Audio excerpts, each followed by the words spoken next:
Alright. Alright. Looks like this time it is officially live, since the last time it just didn't show up even when it started for whatever reason. But hello. It's a Sinister Game being here with a new stream. And in this stream, I'm going to be going over the event week for this week from very early Thursday, whatever as per usual, lately, whatever, in Grand Theft Auto Online. Be recording this on like Tuesday here, at least not last day, Wednesday like last time, and then of course streaming was having issues for me for whatever reason. But yeah, this time I believe I called it the week 13 editions. Now the title is a little bit of a lie, I will admit, since there is a 100 character limit, and with a DLC naming the title, I had to kind of think of a way to name the title, so I put Premier Camo Livery, but in reality, as you can see on the main menu, it's actually a half camo, so just be aware of that. I would have been honest with it if I felt like I had the characters of it, but I felt like the word Premier was more significant than included in like half, so I just went with it the way I did, basically. So it's not true camo, it's just half camo for the new P-Fizz Extreme Livery there is in the first place here. Which is like the one real new thing of content. I think pretty much everything else is just pretty much event week stuff, like your usual event. So sadly, this time around, is kind of the most significant thing going on, is that's for a new plus month, I suppose, technically. So it's not a full camo, it's just half camo. Looks like it's also on luxury autos for the P-Fizz Extreme for the week as well, according to the bottom left.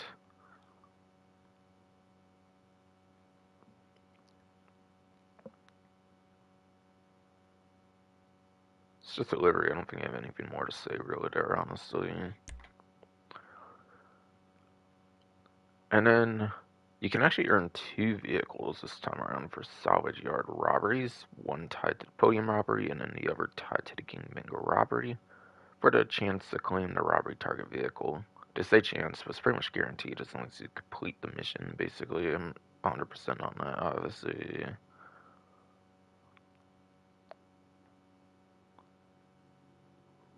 Let's see, can I see what the vehicles kind of are?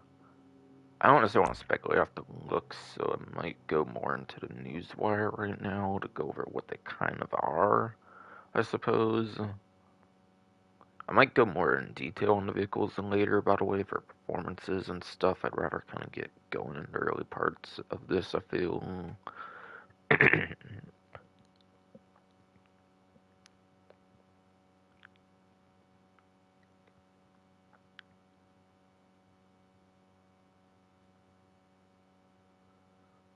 But yeah, on the newswire, obviously, yeah, it does say what they are. But again, I feel it makes more sense when I'm in the actual property to be going over some of those details.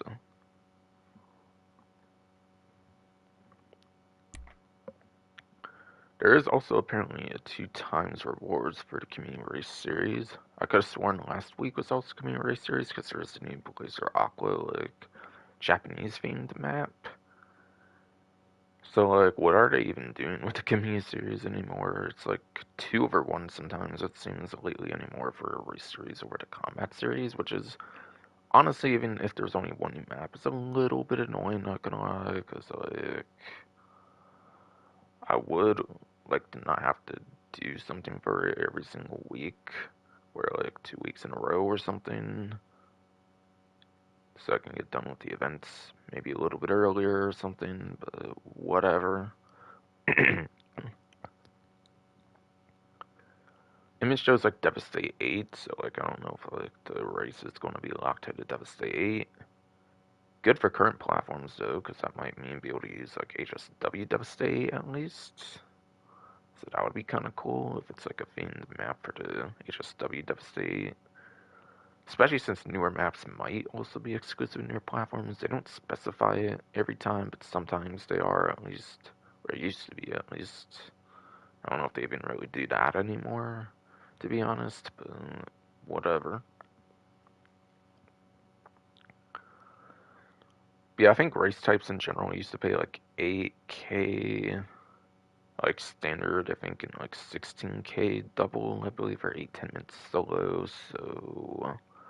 I know, I think in Chrono Enterprises DLC, I think every single race type has had at least one 50% boost, I believe, which would probably be more like 24-25K solo, 8-10 minutes.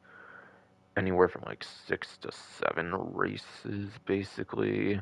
Oh no, I alluded to the meme being that, like, Zoomers really like, oh no, oh great. But, yeah. Um, yeah, see, yeah, like 24, 25-ish K, whatever times, like 6, 7, whatever. Oh no. Um, yeah, it's like probably 150-ish K if you do it that way. Obviously make your more serious money putting up other players. Obviously, most definitely though, especially if you're in like the top three, like the podium, especially at first place if you can get it. But obviously, it's very RNG, randomness, all that kind of stuff. So like, I don't go into that. Don't delve into that too much per se. Obviously, kind of doesn't really make much sense to do that.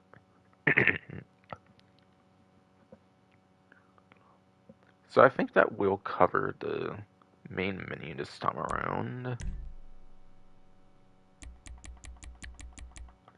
Into the what's new section though. Yeah, again, like I kind of said, there is a new set of plus benefits. I didn't do the cheeky intro one I did on this one. Welcome to like a 2K like I don't know, I say like GT Online stream, but like I want to say like a 2K stream or something. I'll get into that, even if it doesn't like show in the game. I feel it would be kind of weird if they advertise in the game, but like I also wouldn't be too surprised either, actually. Yeah. But yeah, GTA Plus for benefits. Rapid Fireball ASP is the new free vehicle for the month. And given you actually need the newer platforms for this vehicle, it's actually not that good of a month, I'm not gonna lie, as I'll go into. I'll basically just say right now, but in career progression, if you do like tier 4 of like Agents of Sabotage, it definitely is. Then you can actually get the vehicle for free without the plus month, even like at any time, even so like it's really not that good, honestly. Unless like this particular one has HSW already like on it, it's kind of a waste to be honest. Because I don't think you get the HSW upgrade for free on the Agent Sabotage one. I think it just comes with the stock vehicle there. So if they want to make it unique compared to that, it has to have like a HSW built into it, like already, which honestly I kind of doubt is going to be the case, unfortunately. So given you have to have newer platforms, there will always be HSW kind of in some capacity for it. It is a very good off-road class vehicle. It's the best one for top speed in the class, basically, with the HSW upgrade on it. I think it still gets to be kind of good if it doesn't have HSW for some reason, like if you keep it that way, but like, obviously, if since you're going to have to be on your platform anyways, you might as well just put the HSW on it, of course.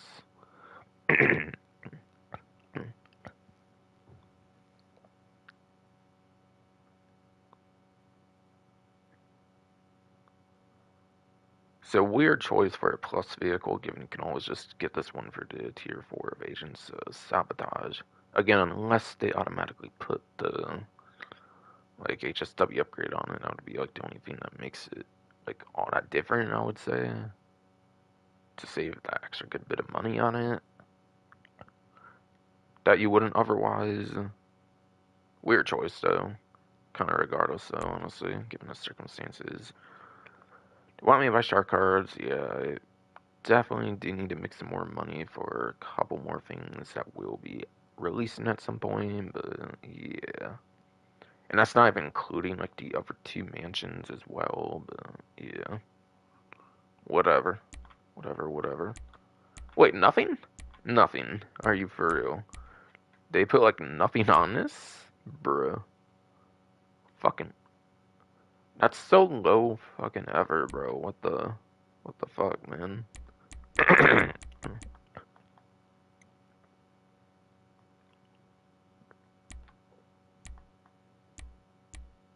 Yeah, it's kind of low effort, man. What the hell?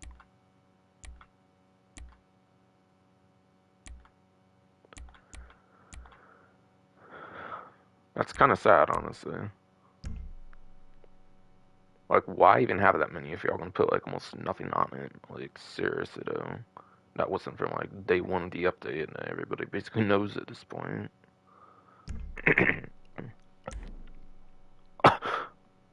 Yeah, I had a feeling they were gonna put this on here. I actually didn't look beforehand. I might have been on like this event. I kind of forget, but just for like creator stuff, or like mission creator or something. But like, yeah, I never checked this menu in this event, so like, yeah, interesting, interesting. Okay, so I already talked about that.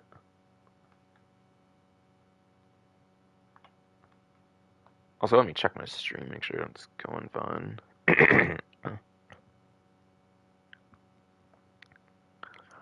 But yeah, interestingly, it's not actually a Rockstar title for a new game edition for the membership.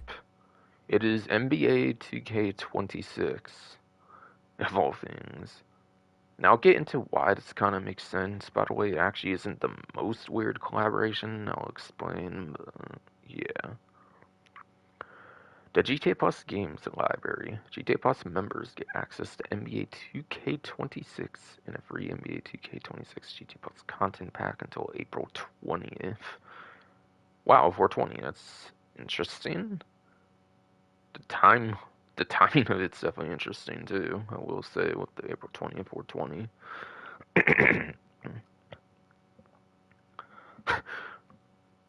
Who would have thought there would be a literal like basketball like advertisement, like a NBA advertisement in a Rockstar title like this before? Like, who would have thought, man? Actually, that's pretty crazy. Pretty crazy. I mean, both in a good way and kind of a bad way as well, honestly. But yeah, why is this even called GTA Plus if they're going to be putting like an NBA game on this? I don't really get it. I really do not get it. Even with what I'm about to kind of mention at some point, I really just do not understand. Call it Rockstar Plus, man. Like, they have Red Dead Redemption 2 sold really well, as far as I understand. It continues to sell well. Yeah, I know PlayStation, Xbox gets all kind of sales when, like, Nintendo, for example, never puts their stuff on sale, but yeah, they still get amazing sales. I hear as well, obviously, and understand and everything. That's obviously part of probably why they get as many sales as they do on their titles. Like, even if their stuff didn't go on discount, they're like pretty much the most. They're pretty much what like the most sought after like third party like developer, one of the most for Rockstar games. They could literally name the subscription Rockstar Plus at this point. But yeah, why is NBA 2K26 probably in here? The NBA, I don't know what that has to do with Rockstar 100%. But 2K Games, I think, is also like a company that's like has a parent company of like Take Two Interactive. For those that do not understand, I believe Rockstar is actually under the Take Two Interactive umbrella or something for their like parent company or something. I want to say that might have been the case since even like way back in like 2001 with like Grand Theft Auto 3, I believe, even back then. Like, I think GT Trilogy, like defective edition, as I like to call it, or what they call it, the quote unquote definitive edition. Yes, I added the quotes. That's actually not in the title. They actually call it the definitive edition for whatever reason. But yeah. Um. But yeah, that.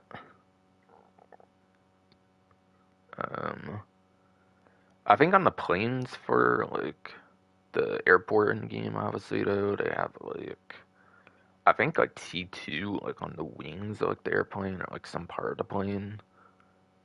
Now at first I wasn't actually sure if like the newer like developers like the Grove Street Games, Wardrum Studios, or as I like to call them, Grow Shit Games, or formerly Woke Drum Studios or something. Yeah, I wasn't actually too sure at first if they added those like references in that version, but I feel like I do briefly recall there being like T2 or something like on the like planes or something if I recall in GTA 3, even the original like 2001 version. But yeah, like I don't know if everybody knows per se, but yeah, like Rockstar Games is does have a parent company. They're not independent, I believe, even though they probably very much could be independent, and I don't exactly know why they're not independent at this point. Maybe just too much history back with like GTA 3 and stuff, or I don't like want to do that, even if like I don't know. I don't feel like Take Two runs things all that bad. As far as I understand, they let like the developers have like the freedoms of like what they want to do and stuff. Like for example, like Rockstar with the mapping like physical maps and like the physical products. That's like a really cool thing they do. Even with like Red Dead Redemption 2, they did that. Even with like other PS4 games and stuff, they don't tend to include like manuals, all that kind of stuff. I feel that's a good sign. I feel like they let the companies just do what they want. The parent company of Take Two, I do think they're actually not that bad, honestly. But yeah, compared to other parent companies, most likely. But yeah, Rockstar very much is not like an independent company. For those that don't know, they actually are under the Take Two Interactive umbrella. I think they have like all kinds of like shareholder kind of meetings and stuff with the Take Two stuff, and I think that's where like the GTA 6 like summer like would be the start of like the marketing. That's where some of that kind of comes from. I think if you've seen that floating around on like Twitter XX as I'll call it, where it was just one X. I just like to emphasize that I'll call it the new name, especially with all the weird trainings and stuff that like to be called all kinds of different things and everything that they're not actually called or anything.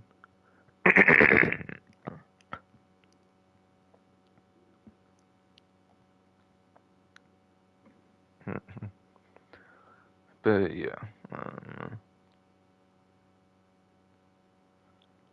but yeah, 2K games I think is also under the Take Two umbrella, so that's why this is pretty much on this subscription. I don't know if they're getting their hand forced by them. Honestly, I could actually believe they're getting their hand kind of forced in this case, and like, okay, maybe now to Take Two, like parent company being, I kind of maybe would wish Rockstar would go independent at this point. Then if they're advertising NBA and the GTA titles, to be fair now, in one of the GTA titles now, to be fair. And also, didn't GTA 6 have like basketball courts and like some of the images I think already? I don't think they confirmed like straight up confirmed like a basketball minigame or anything, but like it's very likely there could be a basketball minigame in GTA 6. GTA San Andreas had a basketball minigame. I think it was very simplified in that one though, where you literally just shot hoops. I don't think there's like even a second player you played against or anything there. And that's how simple it was. You literally just shot hoops by yourself as CJ, I think, in San Andreas.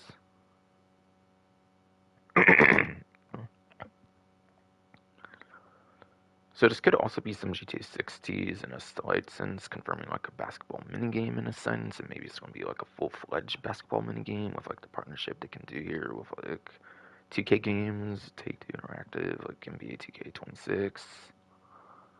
It might be like a teaser or something. It could be. It could be technically. But yeah, I don't know. It's kind of like all the reasons I could see this even all being here in the first place. I think it makes sense with what I'm describing though. That's pretty much going to be the reason why. But how many more Rockstar titles could we actually get in this subscription, man? Like, I'm sure we still have Manhunt, the Warriors. I know that one's only on PS4 though, but Manhunt is on like all the platforms that Plus supports. Basically, they could do Manhunt. They missed the opportunity in October last year though. Maybe this year they'll do Manhunt. That'd be nice. That'd be nice if they do Manhunt this year in October or something.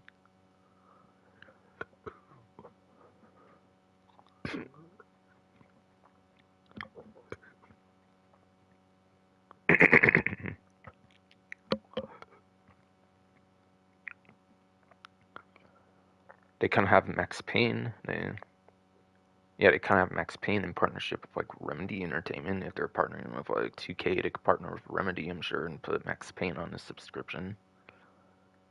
Might take place in winter, at least for the first Max Payne and stuff, in some parts of it at least. So like, I guess they could theme it around that time if they wanted to. But like, I feel that one could fit like at any point in like the year, honestly. Why don't they do that instead? I don't really know.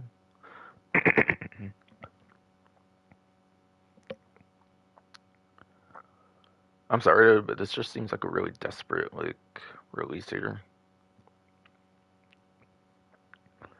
And yeah, that's the thing as well. It's only for a limited time. It's not even the whole like. It's not gonna be permanent on here or anything like the Rockstar titles are.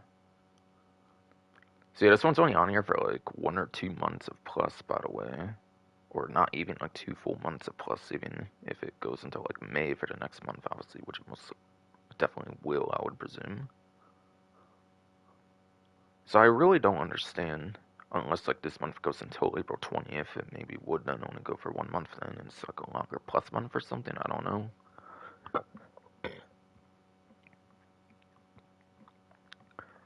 But I know on all platforms they have at least like Manhunt and like Max Payne they could do. I know those two at least they still have.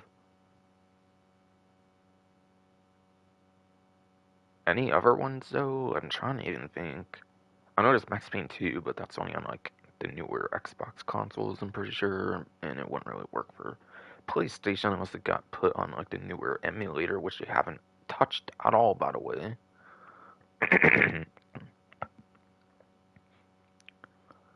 But yeah, the newer PS2 emulator, by the way, they actually haven't like touched it like at all, basically. For the newer ones that are like on the premium subscription for like PlayStation Plus, all that kind of stuff. If you like get that subscription, I think you basically get access to like all of them, or at least most of them. Anyways. Without having to like a la carte purchase the games basically separately or something.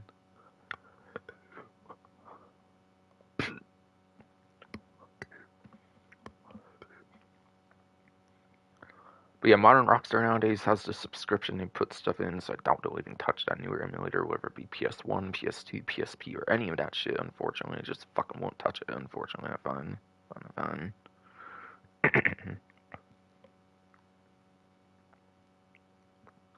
But instead of like Max Payne or something, like the first Max Payne, no, we get NBA 2K26.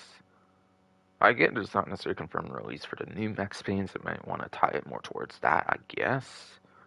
But also, who knows? It might delay. But who knows? Who knows? I mean, they might delist the older Max Payne 2 for the new remakes or something. When those supposedly come out, which when are those even coming out at this point? Like, actually, though, don't even remember when that was like announced. But it feels like it's been longer than it kind of maybe should be. I don't know. But I mean, they are remakes, I suppose. So like, maybe it is a huge effort to do that. Maybe I'm like underestimating it or something. I don't know.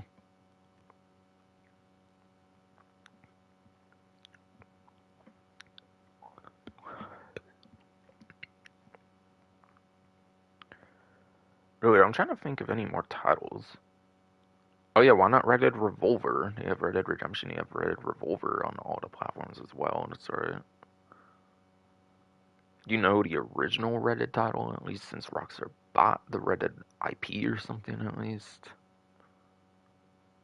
Like, I know it's not open world and stuff like Redemption 2, but like, why don't they put like Red Dead Revolver? That would be a good one for like summer. Like, it's a desert, like Wild West kind of game. Put it for like summer or something. I'm not saying they won't do any of that stuff anytime soon, but like, why are we getting this instead of like an actual? Why? Why are we getting this for a super limited time instead of like an actual Rockstar title that actually permanently benefits the subscription? I don't really get it, man. There might also be some rumors that they might be introducing tiers to it at some point. Could be wrong, but something like this would make sense for a higher tier, I think, being like a non-Rockstar title, and if it's their subscription, then yeah, obviously other games are probably gonna be on like supposed higher tiers they could do later down the line or something for like past $8 a month or something. Hopefully they do tiers. They don't just make the basic subscription more expensive like they've done in the past. That one time they increased the subscription cost basically.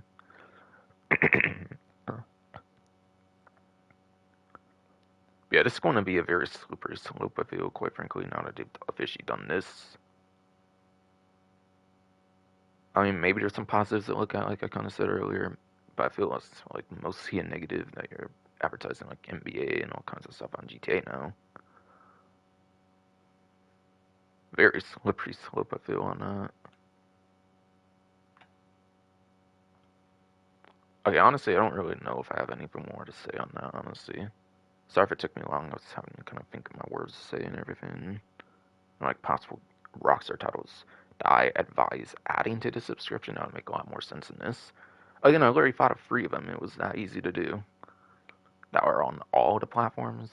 Oh, so Red Dead's actually not on PC, by the way, for Revolver. I didn't mention that, but maybe that's the problem with Red Dead Revolver. Maybe that won't happen because of that. But like, they had it for consoles only for like so long, so like I don't see the problem with that either way, honestly. But yeah. Hopefully people enjoyed the long heated discussion I had for NBA 2K26. Hopefully people appreciate that. That would be cool. Yeah.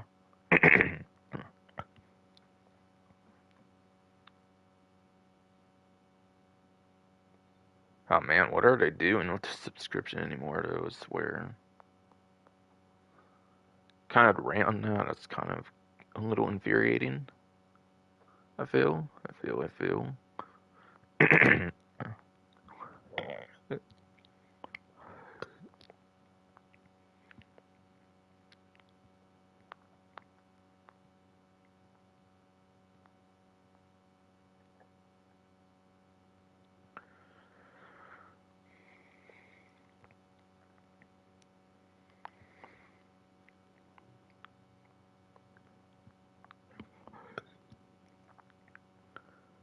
And yeah, by the way, that content pack, I'm sure is just a bunch of microtransaction stuff you basically get for the game. I didn't say that, but yeah.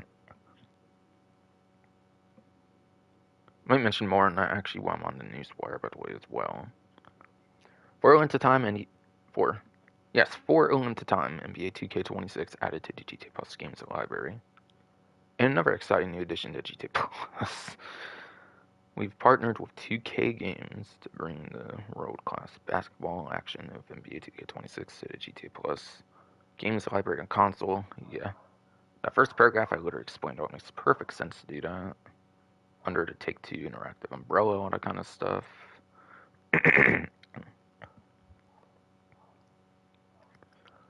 From March 10th to April 20th, GTA Plus members on PlayStation 5 as Series X/S can hit the course with access to the entire NBA 2K26 game and also get 5,000 VC, 6 types of skill boosts, 4 or 5 games, and a guaranteed Diamond Player Pack that help you build your squad with the special NBA 2K26 GT Plus content pack.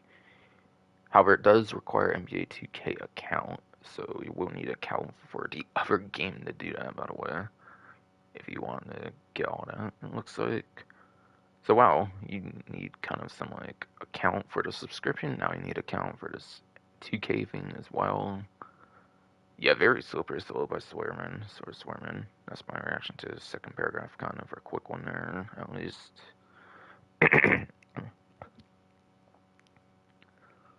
And members also get a 20% discount to purchase NBA 2K26 on the console platform, linked to the Plus membership apparently as well.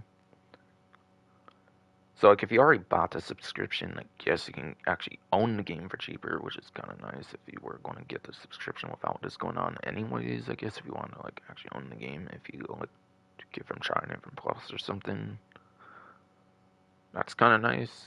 Albeit when they I'm sure it's just a digital version. Actually, you don't necessarily truly own the game. It's like a physical copy where you own it slightly more, at least slightly more. I would say you at least slightly more so own it as a physical copy.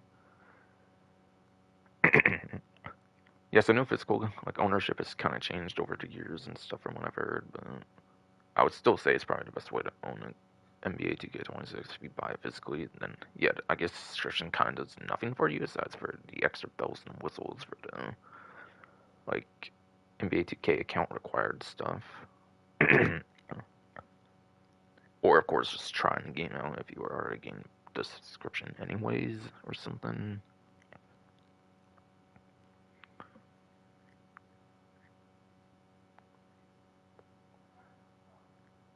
Also says the vehicle is April 1st, so yeah, there is definitely another month, and we'll be in like the first 20 days of that month as well, but it's going away in the middle of the next month, it looks like, or something like that for NBA 2K26.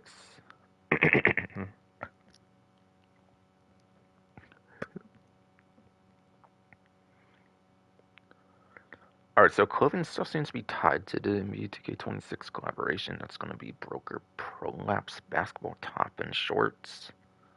To mark the edition of NBA 2K26 to the GT Plus games so Livery, GT Plus members get the Broker Prolapse basketball top and shorts added to their wardrobe free this month. So that's a kind of tie-in they're doing with the clothing, I guess, for the month. For plus, get some actual like GTA clothing at least. Albeit it is basketball stuff, so it does technically tie into that, I suppose.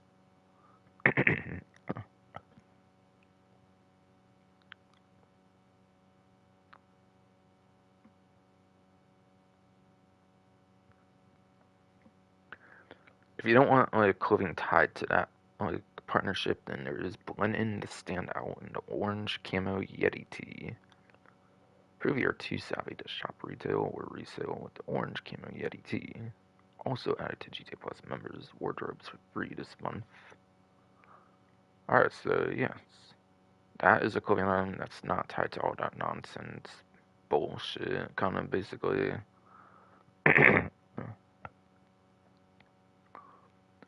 There also looks to be the Graphite Prismatic Pearl Chameleon paints, which is the Graphite Prismatic Pearl Chameleon paint, as well as the Graphite Prismatic Pearl Chameleon wheel paint, obviously, as well.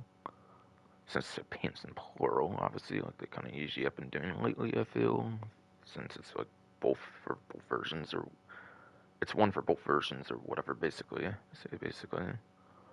But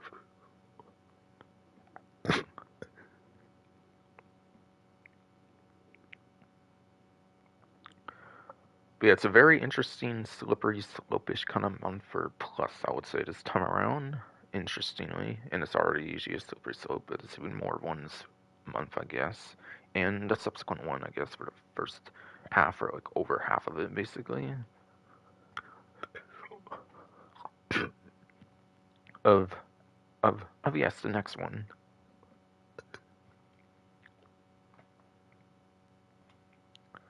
Alright, then I'm going into story mode now for my invite only lobby.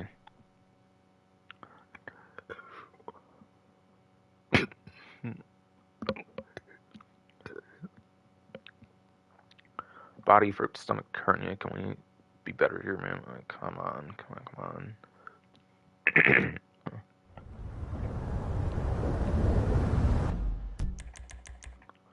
But yeah. Hopefully people liked my rant and raves and stuff about the subscription there. It's been a while, I would say, since I ranted raved about it that hard, I would say. Maybe since like one of the Trilogy Definitive Edition games. What, speaking of, I don't necessarily think they added San Andreas, actually, for the Definitive Edition. That's another one they could do. I think. And yeah, also, they said that was only for PlayStation 5, that's why Street X-S not even PC, so, like, Red Revolver they could do as well, technically, since that's only on the consoles. So they would definitely be fine doing that as well. Surely. So I was saying Red Revolver maybe wouldn't make sense since it would have to be on PC, but no. NBA 2K26 isn't on PC, apparently. according to that, or at least it's not offered there. Tonight, Daddy. Oh yes, absolutely, absolutely, Angel.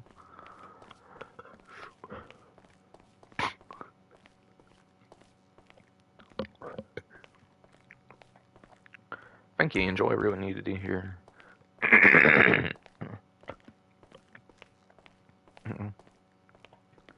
Thank you, thank you. Thank you. Body for stomach hernia. Stop, please. Come on. But yes, Angel, thank you. I really needed to hear your soothing voice. Get my mind off this NBA 2K26 nonsense. What can I do for you, Daddy? Okay, Daddy.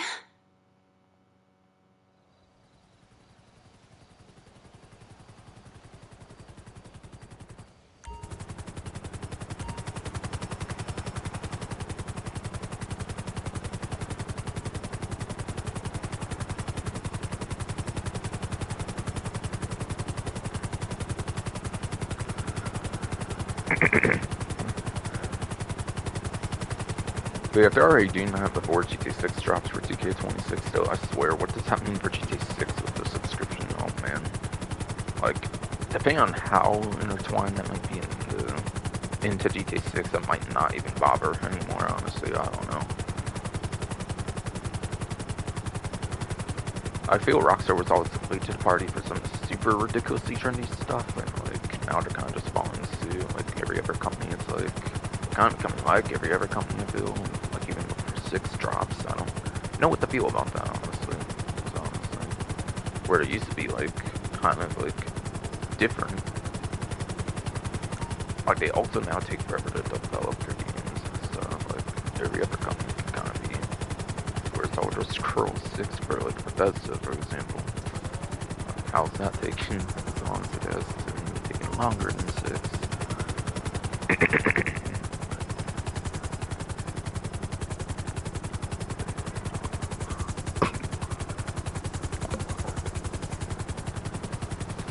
And would a wait even be worth all that time? I don't know. I don't know, man.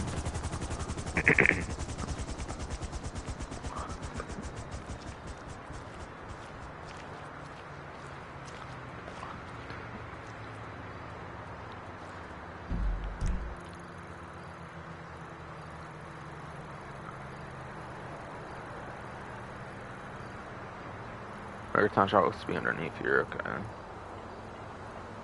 And it is coast to coast, apparently, it looks like.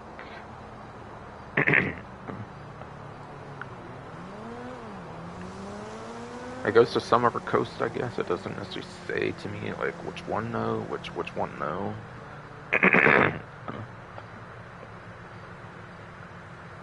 So at least for a day Tuesday, it is coast to coast for a regular time trial. But, yeah. I feel like coast to coast could be top speed heavy since it's like starting by like a highway and stuff. It could be a good one for top speed if you want to go different over the usual lap time. Like yes. And I say at least for day Tuesday, by the way, because like Sandra's Mercenaries first came out, I think it did change every single day, but I think during the trip beat Sandra's Mercenaries they stopped changing it each day or something. So I think it's the same one for the week again. But I think you do get a daily 50k payout for it nowadays, like you would for the Arspandito Junk Energy Tanchos, I think is what I meant for at least for a day Tuesday. For the bit of exception there, or whatever. But in reality, I think it's coast to coast for the whole week, I think, for the whole event week.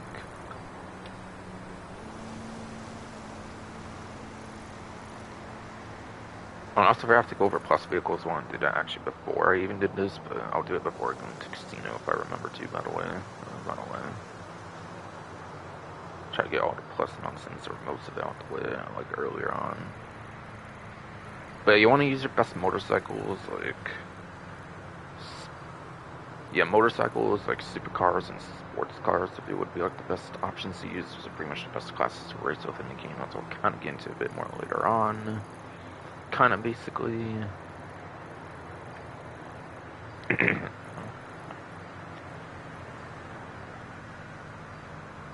After that, it's Vespucci Canals. Yeah, I forgot to mention part-time on the other one, but like, whatever. I mentioned part-times, I think, like the last time, but I don't usually care to mention the part-times. They're on the screen anyways, for those that want to look, though, but, yeah. For day of Tuesday, it is Vespucci Canals for the RC Bandito time trial. As the name does imply, you can only use the one vehicle of the RC. You can, yes, use only the one vehicle of the RC Bandito, as the name does, yes, imply. So yeah, lap time, like, my advice more so, I mean, is learn those turns, corners naturally, like holding triangle Y on Xbox, whatever key on PC, if you want to learn naturally for like a respawn mechanic. Or otherwise, hope you watch like a video guide and like hope you get like first try, or if not, you're probably just wasting even more time if you get that way, I feel. Not like that way, I feel.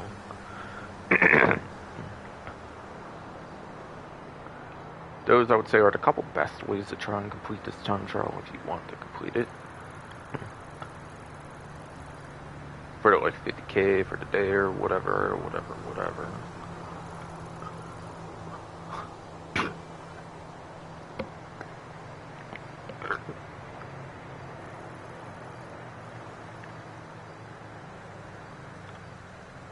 Looks like the HSW time trial this time around is Pacific Bluffs.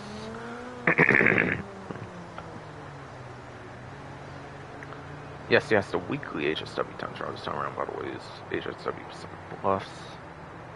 Which is what, I think like the 7th one or something, right, I think.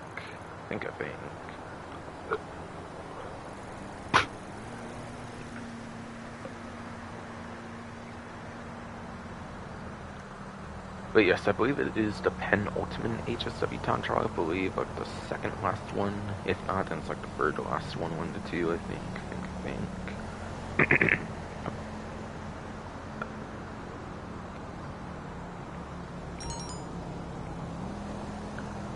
And yeah, for HSW time trials, these are only on the newer platforms. You need to be on a newer platform for the HSW stuff as a whole. For those for some reason do not recall or know or anything. This is the one that goes over to the El Gordo Lighthouse. By the way, yes, as it does in the description, but I'm just now seeing that like on stream.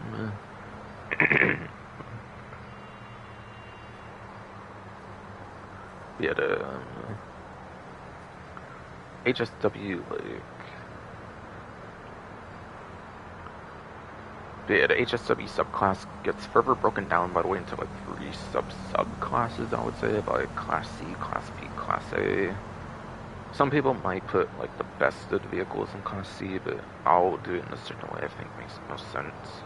Class C, for me at least, is ironically the ones that start with like C for class, which is the compacts, coupes. There's only like 3 of those even. The only compact HSWs where it's RA HSW, and then the 2 like compact one, or not compacts, but the coupes, the 2. Yes, the 2 coupes are the like. Yeah, it's the Sentinel XS and then the Ubermax Sentinel XS and the Innis Euros. Innis Euros, XP2, whatever. Class B, from there I'll just mention classes, I think, for the most part, since like there's like 10 plus for the other subclasses in the HSW subclass. So Class B, I think no matter how somebody says it, will be the muscle cars, SUVs, sports classics, and off-road. And yes, the off-road class ones. Which yes, is HSW Monstrosity, I think, first introduced off-road with the Sanders Mercenaries DLC. Actually did not exist at launch for the game. The HSW Monstrosity from Sanders Mercenaries for off-road, and then also obviously the one that's in the description right now, like I was saying earlier, for the Fireball ASP for the current month.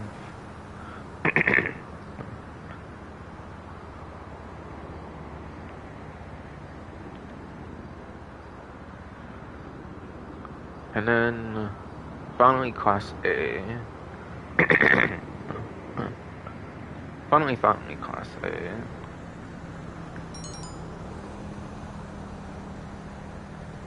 But yeah, that is the ones I was mentioning for regular time trials, like the best couple classes to use. That's going to be sports, supers, and motorcycles for your class A, which is basically going to be your best kind of vehicles to use in a whole game, especially when they're HSW, obviously.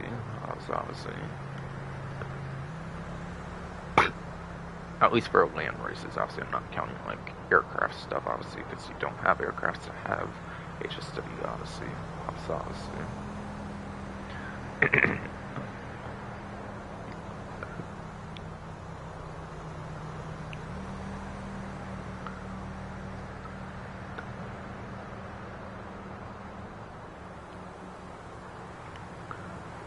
But yeah. That's pretty much all the vehicle like classes there. As for the two newest options for the latest Safehouse and Hills DLC, for the supercar class you have the HSW Vapid FMJ Mark V, which is the number one, I believe, for lap time and top speed for supercar class now, I believe. So 100% is like one of the best vehicles you could use in a whole game, I believe, for HSW time trial. If you're not using Arcweed Vest 1 of the HSW Hotshot Drag, being only motorcycle 1, motorcycles obviously don't take up as much space on the roads. If you're careful with it and you don't fall off, you basically have your best option right there. Then, by the way, I would say for what the best one is to use in general, like HSW time trials, if you don't care to alternate what vehicle you use for some reason.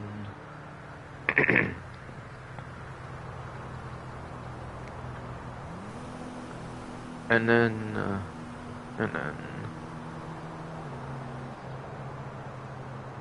yeah,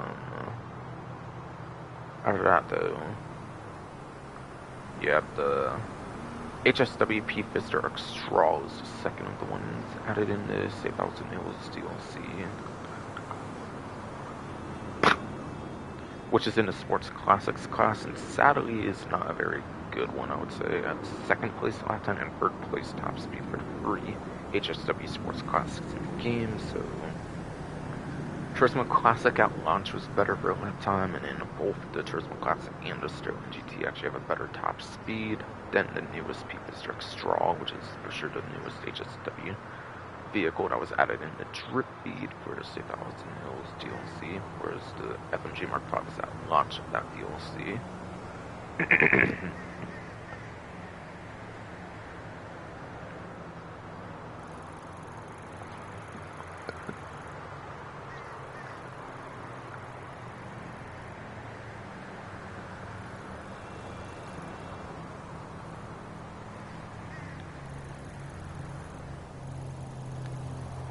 Somewhere watching mentions Elgoro Lighthouse, but like, how do I do that even? Like, I know it can say on the map.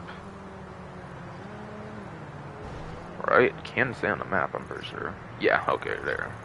Elgoro Lighthouse. But yeah, it goes to that island part. Well, it doesn't actually go there, it goes to the road, like, more over here, yeah, obviously, though. That's obviously.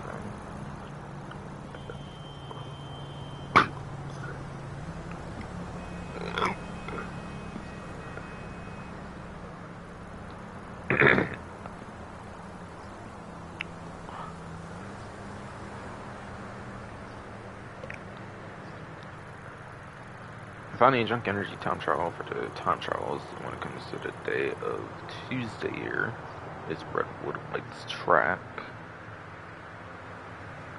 Now, it's going to be similar to Vice Star Sipping due to a time trial, by the way, but as long as you don't fall off the bicycle, go where you go, maximizing your curse boost, you should have no problem completing the Junk Energy time trial. So to be clear, you can only use the regular inductor as well as the Junk Energy inductor. Most likely you'll be using Junk Energy, so that's one provided by the actual time trial, but you can also bring your own regular inductor if you so desire. They're basically the same vehicle, one just has a livery, one just doesn't, basically. And you also cannot use 2013 bicycles like the BMX or any of the race bikes, for example. It's always just going to be the ones with the curse boost, the inductor bikes. So yes, as long as you don't fall off, go where you go, maximize on your curse boost, you have no problem with it whatsoever.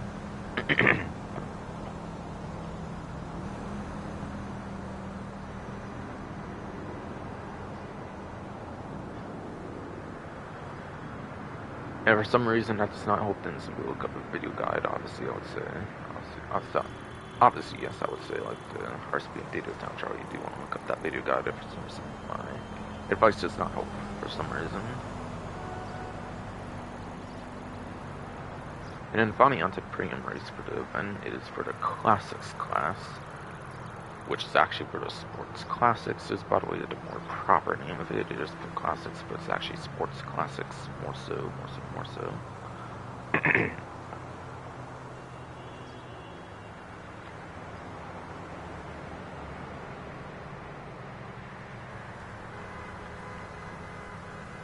Alright, so I'll go on to roughly 152's vehicle spreadsheet for the sports classics class.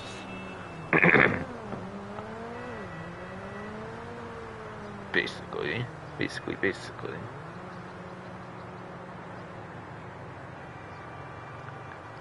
So I basically mentioned every sports classic that has a HSW since I was talking about the previous sort of straw earlier for the newer platforms. That's going to be your Turismo Classic from launch of the game. The first update that came out like after launch, the Chrono Enterprises DLC released Sterling GT as HSW, and then finally the latest Safehouse and Hills brought the new P-Fister Strong. Again, Turismo Classic is best for lap time. Sterling GT is the worst of them for lap time. The Straw is in the middle, it seems, for lap time. And in top speed, it goes to Turismo Classic is second place, while the Sterling GT is number 1 in the top speed department, with the Straw at the third place for top speed. And I don't think any of them are acceleration focused, since obviously they're sports classics. I don't think they were known back in the days for electric vehicles back in like the 80s and like the 90s or any of that kind of time frame for like classics class. Kind of for like sporty, supery kind of like vehicles, kind of that would fit in that class or whatever.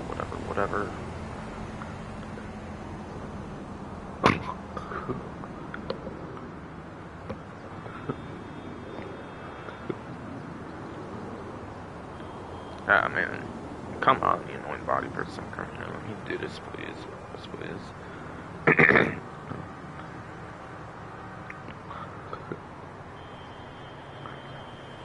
Otherwise, if you do not have HSW as an option, you have the Uranus low speed, last speed for I think it was Agent Sabotage that added that one, right? Like a year ago in like last winter's update, I think for the Uranus low speed, last speed. Yeah, I think that was very much definitely the case on that one.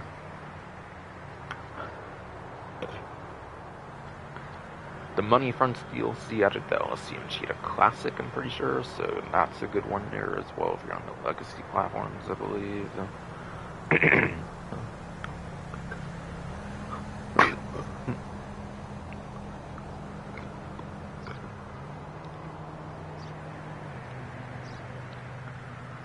The non-HSW version Turismo Classic also looks like it could still be kind of good. Also.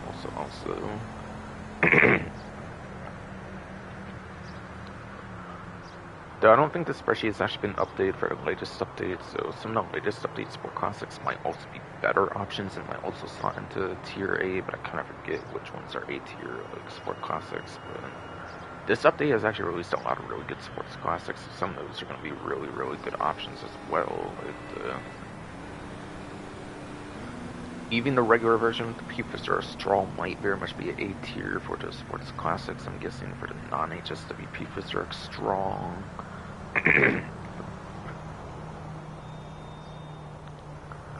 And I think the Italic Classic would be one to consider as well. I think the Italic Classic could be good to consider as well, for sure.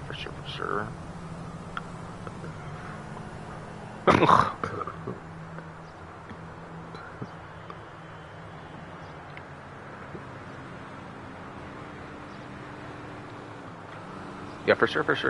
I would say the Italic Classic could definitely be a pretty good option to consider as well for the newest options, and some of those newer options probably are going to be A tier options for the sports classics class, since there's just been quite a couple good sports classics in this update, quite frankly.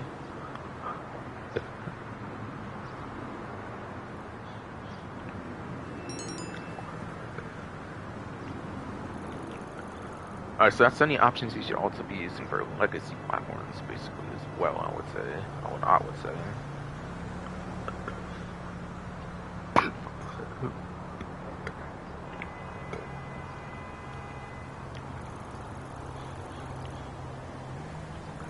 Now, what is lap time? What's top speed for those not as familiar? Lap time is turns corners in a city. Most races are not going to be very top speed heavy. Most races will not be top speed heavy, so lap time turns corners in a city, really much of anywhere. What turns corners would be the metric more so to consider, basically.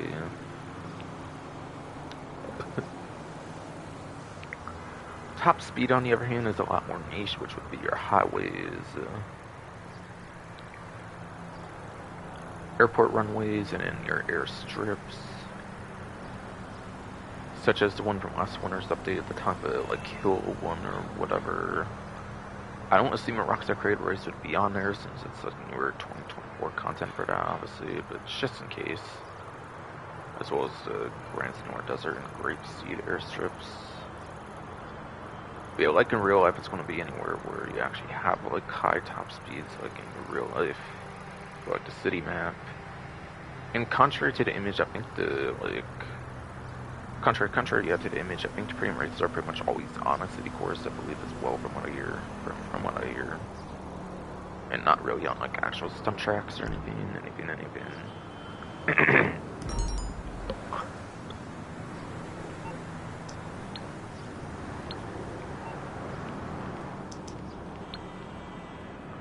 Alright, money, trees, counter for cash, I believe. Whatever. ID business, stock forgery, whatever. I was towards board for day Tuesday here. That was towards board, yes. It's going to be for boar, pig, and crow, apparently. Boar, you can find those pretty much in like the Chiliad Mountain State Wilderness, like Mount Chiliad areas, I believe, on boars, especially. Those will most definitely likely be there. Or is similar to that, at least. Pretty much anything like maybe some like Pluto Bay areas, maybe as well, or something.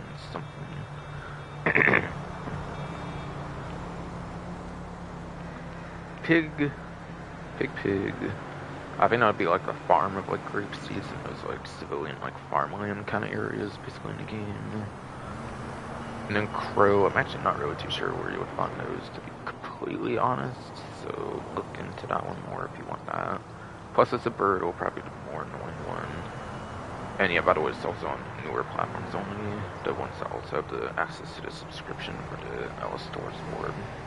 But yeah. If you want the crow, then look more into that one. I don't really know on top of my head where that would be. Plus, they fly as well, so it's probably going to be a pretty frustrating one to try to get a picture of. I would have to imagine for it to be ever to make it just kind of not that worth it. Onward Club is whatever to me, whatever to me.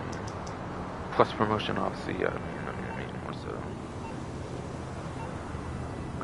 So again, sorry for forgetting to go over plus stuff before I went over the time travel stuff I could usually do, but I'll do it before I get into casino. Not that menu, no, not that menu. I want to do it for the Onward Club app, though, so I don't have to show PSN or anything while I do it, while I do it.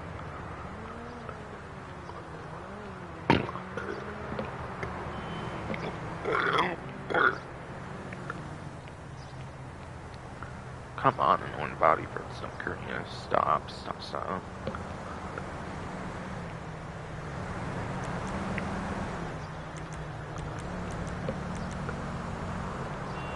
But yeah, the Deluxo. Yeah, Deluxo is a warstock vehicle. It's front mounted machine guns, as well as like missiles as well. For the best tracking home missiles in the game, basically.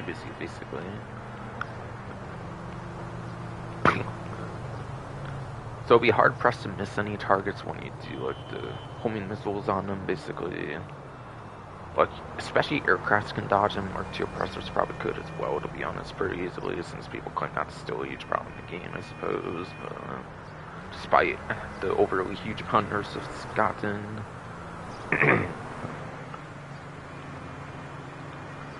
Yeah, Deluxe is a very solid mission vehicle for like contact missions, I find.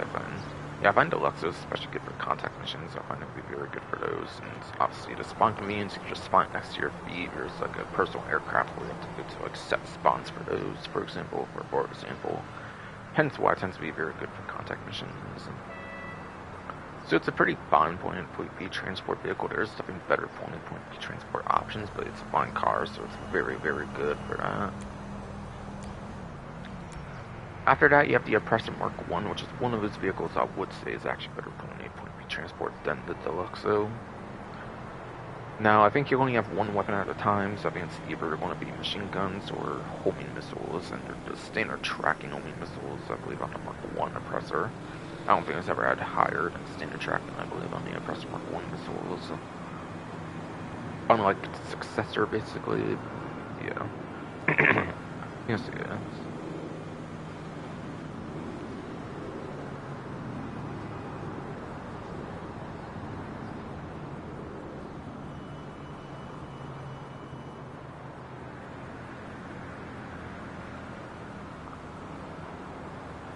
So obviously, if you had to choose between one, I would obviously choose missiles, obviously, so you can hit your targets much easier. Most machine guns in game for non-explosive anyways can be pretty pea shooter like, so like, it's not gonna be that good to spec on machine guns. Unless you just want like infinite weaponry or something like that, like some very niche circumstance. But like again, that'd be very niche, so like most definitely you're gonna want to do the missiles.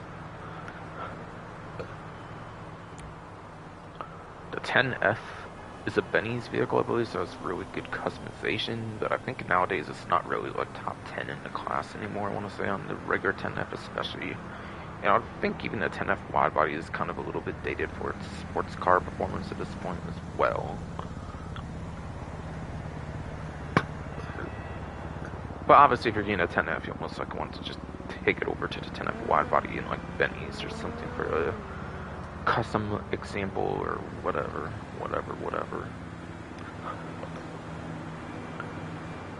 So if you like a lot of customization on the vehicle, it's a very good option if you take it to customized example. Otherwise, I wouldn't probably bother too much on that nowadays for 2026. I would say.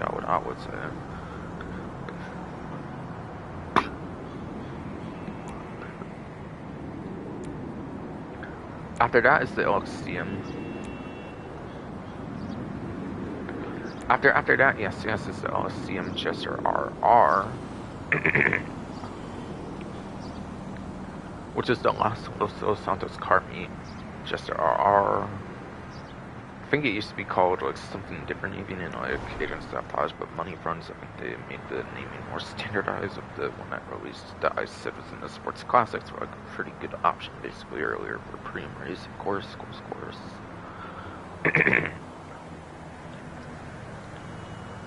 One good thing is it does come with a built-in lock-on jammer, so it does have the lock-on jammer already built in without having to put it to like the agency or something to get the lock-on jammer on it for like a $400,000 fee. So that is a little something that is a little bit nice if you're planning to use it a lot in free mode and you think some creeper's going to come after you or something and try and kill you or something.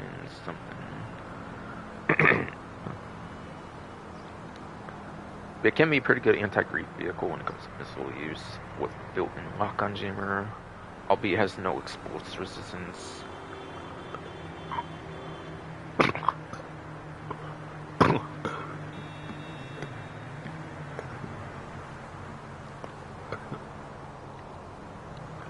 Albeit it has no like explosive resistance, though. Even with the lock-on jammer, if you do get hit by a missile, you'll still blow up outright entirely, obviously. Obviously, though.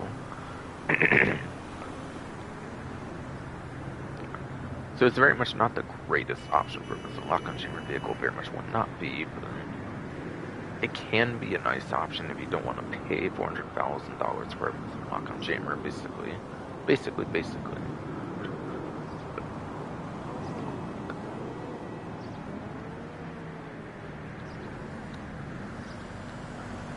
I also believe it is number 1 for the lap time, I believe, for the tuner subclass, so if you're playing music for street races, pursuit races, it's very good for those, basically.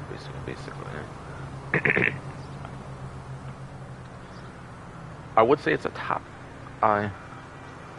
I would say it's a top option for robbery contracts as well, if you could use it there, but I don't even think you can from what I've heard. I don't think you can actually use the newer ones in the robbery contracts. So I think the regular chest RR is just better for the robbery contracts, but that one actually has customization to rear looper on the back to protect from the back window from getting shot at, basically, for like those robbery contracts where you have like the enemy shooting at you and all that kind of stuff, obviously.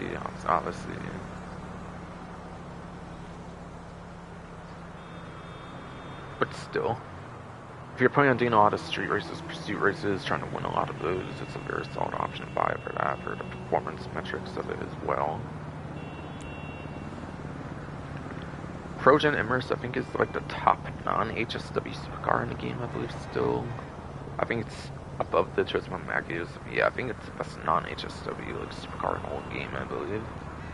Or at least before this update was. But yeah, the spreadsheet's not updated like since Money Fund, so like I don't know if like that bit of J Mark 5 took over that spot or not, for like non-HSW or not. So either way, it's still one of the best like non-HSW supercars in the game if you need to use like a non-HSW option. If like HSW, if yes, HSW is disabled in a race, I think it's a good backup supercar to have. But for some reason, HSW is just disabled in like a supercar race for some reason.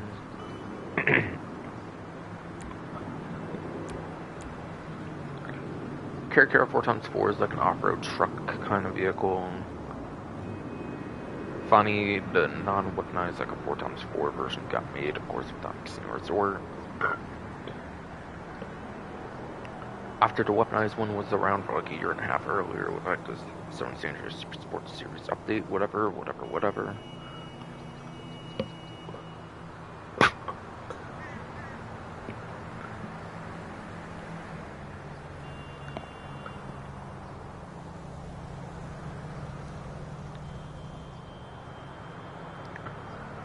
But yes, not exactly a top performing option. But yes. It's not exactly a top performing option for the off-road class, I believe, especially when you have the Firebolt ASP as a free vehicle for the subscription.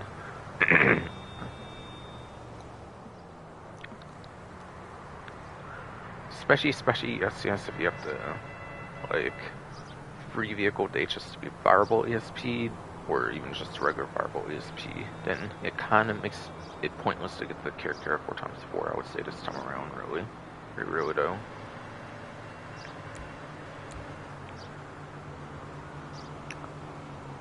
After that, for the SUV class is the Baller STD. We have Baller STD in the SUV class is pretty fine, I would say, for performance. It also has some mining tech features, but ironically, I don't think it has the armor plating. I think only the other like armor. But yeah, I think the like some of the other ballers, yeah, some of the other ballers do have armor plating, I think, on them. But ironically, you know, as a mining tech, the STD does not have the armor plating. I believe, just like I know it for sure would have like a choice of missile lock-on jammer or remote control unit. I forget if it has like any of the other stuff like the fluorescent glass. It might have fluorescent glass, but not armor plating for some reason. I kind of forget. But it might have slick lines on it. I forget on that one, honestly. There's all kinds of different Montech stuff that's there. I kind of forget on the SCD. I think it was on discount last time though, for last event, I think, if I remember right. So like I might have went over it more last stream, I forget. But yeah, I don't spend too much effort talking on plus vehicles compared to like discount vehicles. So yeah, I won't be seeing as much there. In interest of moving on with the stream. In interest, obviously, of moving on with the stream, obviously.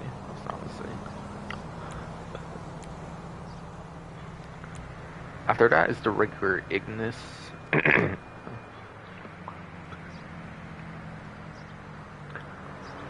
I think it used to be a good option for supercar, but especially with the fact that FNJ Mark 5 being a good laptop supercar for non-HSW as well, I'm sure like it might have fallen off to the wayside at this point.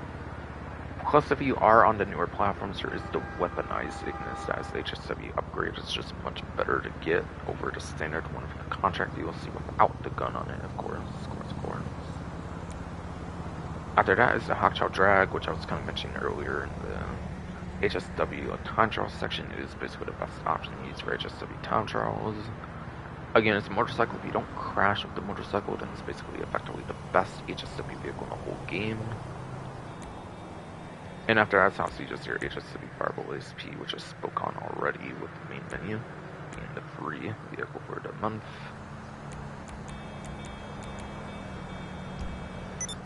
Yeah, sorry if it took kind of long, but yeah, my body for the stomach hernia is not really complying with me today, unfortunately.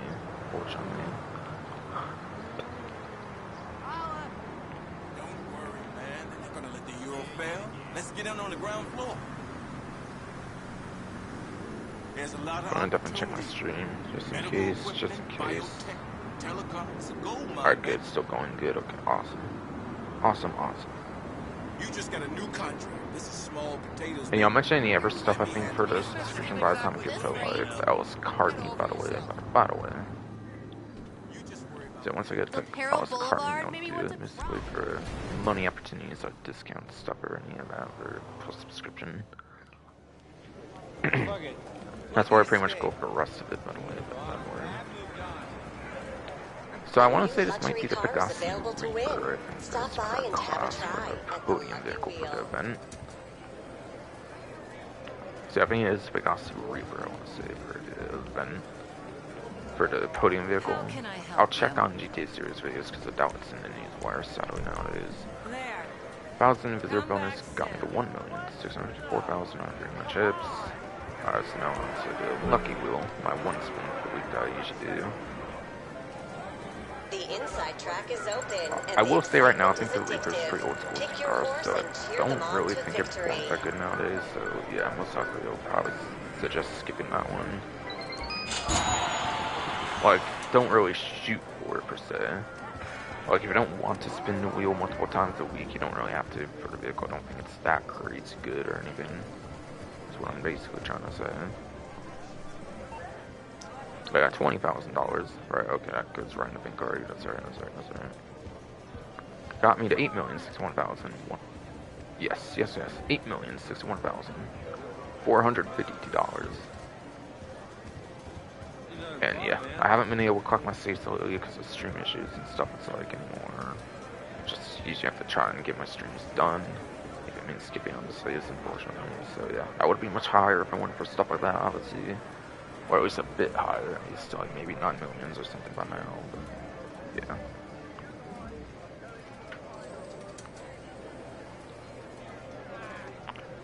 So I checked the newswire, see if for some reason it's mentioned error, but I don't presume it is. I very much do not presume it is.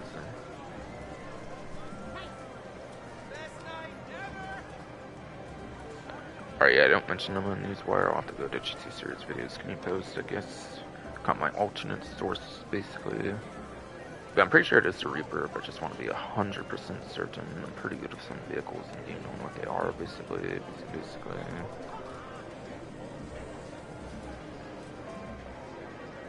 Alright, yeah, it is in fact the Pegassi Reaper. I want to say it was like 2016. Like, so old, I think it might even be like shown on like the single player like Luxury Motorsport website.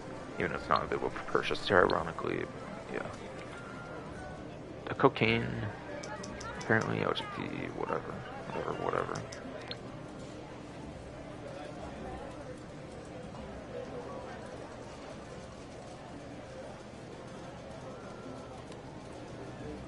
Yeah, I think it's a Leisure Motorsport vehicle for sure.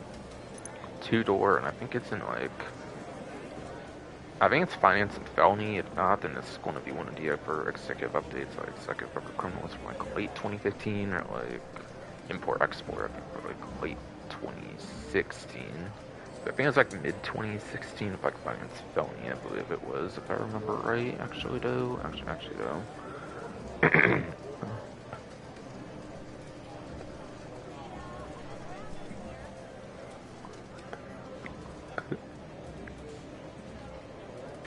Yes, it was in fact a finance and felony DLC that added that vehicle.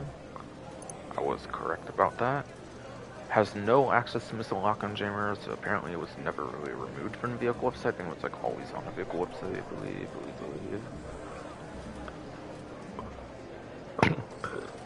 So wait, that is the Reaper on the website still, it seems? Yeah, I think that's the Pegasi Reaper on the promotional material for the Country Motorsport. Indeed, it's cool. Yeah, that's cool.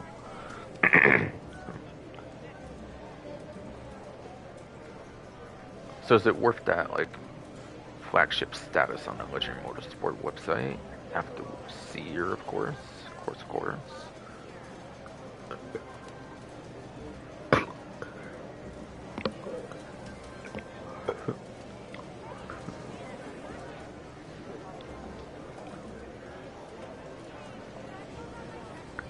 But yeah, this vehicle is a supercar.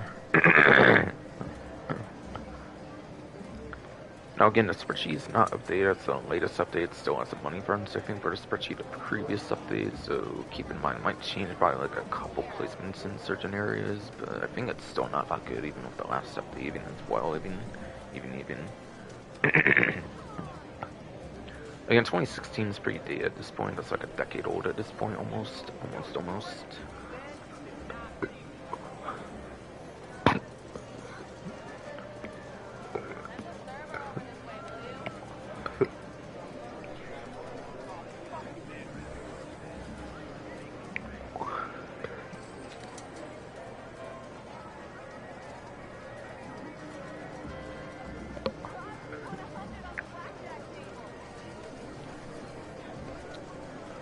Alright, so according to Bruffy1322's vehicle spreadsheet, a racing YouTuber for GT Online, by the way, Super Bruffy1. A racing YouTuber, by the way, Super Bruffy152 is for GT Online, so pretty accurate information. This roster themselves obviously don't disclose information on the vehicle performances, because they want you to buy so many vehicles, obviously, in the game, and like, that's more money they make for shark cars and stuff, and all that kind of stuff. But yeah, it's 45th place for lap time apparently, as well as 47th place for top speed. Yeah, it's actually pretty terrible in a class of like 60 vehicles in the game. In the 40s for both, it's just not that good, unfortunately. And I think every single new supercar is probably better, so you could probably even say like 48th and like 50th or something, even at this point. Even.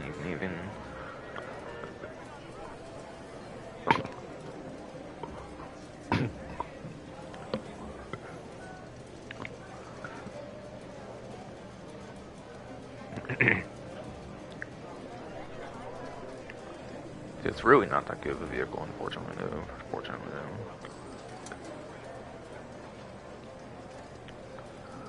And yeah, I think the vehicle's so old it doesn't have like livery support even, so I think to save it.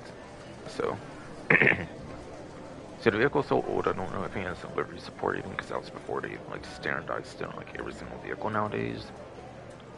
So I think the savings is pretty much $1,595,000 no matter what, basically. You know, bum, man.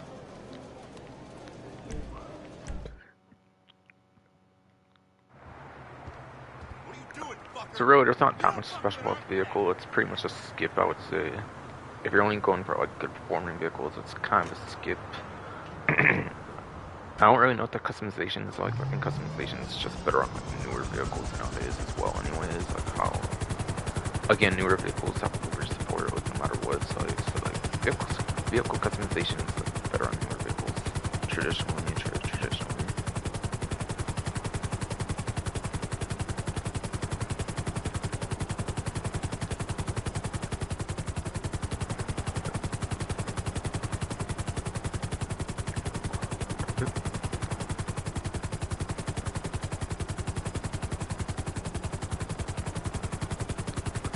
So after Alice Carmel, pretty much try to get through the rest of this stuff for this subscription.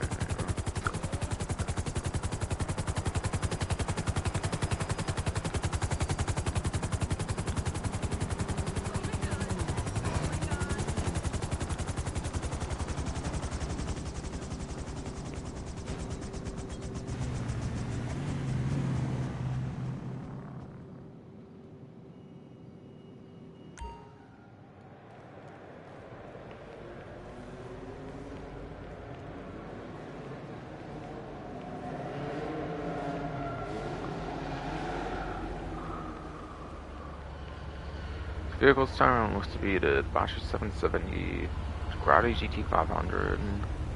and an Entry Landstalker XL. I assume all three of these are on the vault list. Ironically, last event didn't have any, I think, but this week does at least have 3 on the vault list, at least. Maybe even the usual, like, 8 or something, even. With this area and the Imperial Deluxe Motorsport, those are the ones that kind of have, like, the legacy, kind of, like, remove website vehicle stuff or something.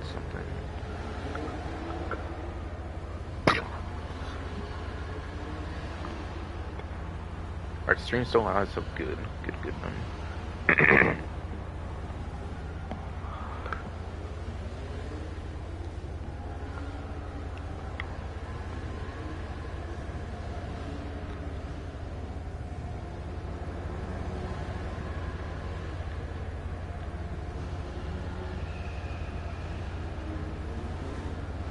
Alright, so I do see 8 vehicles on the like remove vehicle dates section, so it looks like Simeons will all be removed vehicles this time as well, unlike the last event where I don't think there was any bolted vehicles in the last event. Or like a couple events ago or something.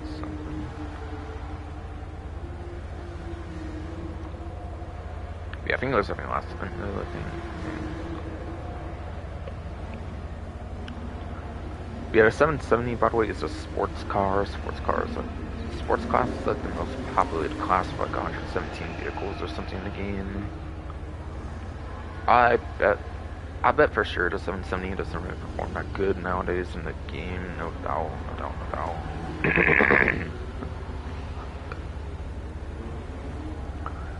GT500 is a sports classics, and also just this update they released the 750, which should just be a much better like sports classics performance-wise, I'm sure. So I don't see too much reason to go for the GT500 unless you're nostalgic for it with the 750 recently being released in the latest update. And Landstalker XL is like a extra large SUV. It's not going to compete with the sporty SUVs like the Astron, like the Tauros, the Tauros and the Astron, like the sporty SUVs, and like the HSW is not obviously going to compete with those. So I don't really think any of these are really performance heavy.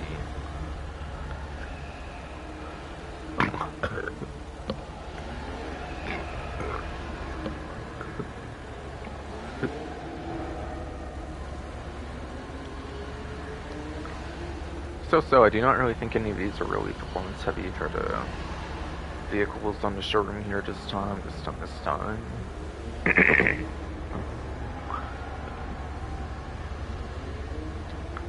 So now I'll go into the vault list. So as a Dangerous Mercenaries DLC, summer 2023, like 2.5 years ago or so at this point, how many times have these appeared on different dealerships since being vaulted?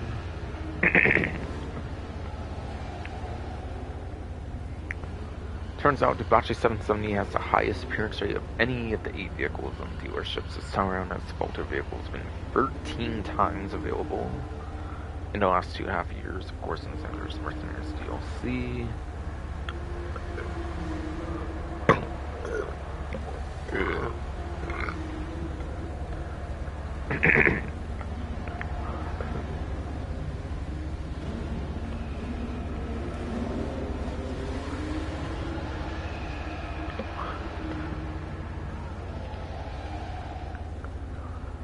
Yes, Apache 770 has appeared 13 times in the last 2.5 years in the dealership since being bolted on vehicle websites.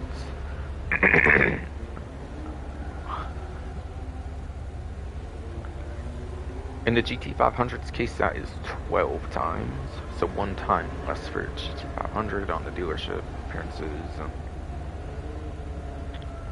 And in the case of Landstalker XL, it's appeared 10 times. 10 times 10 times.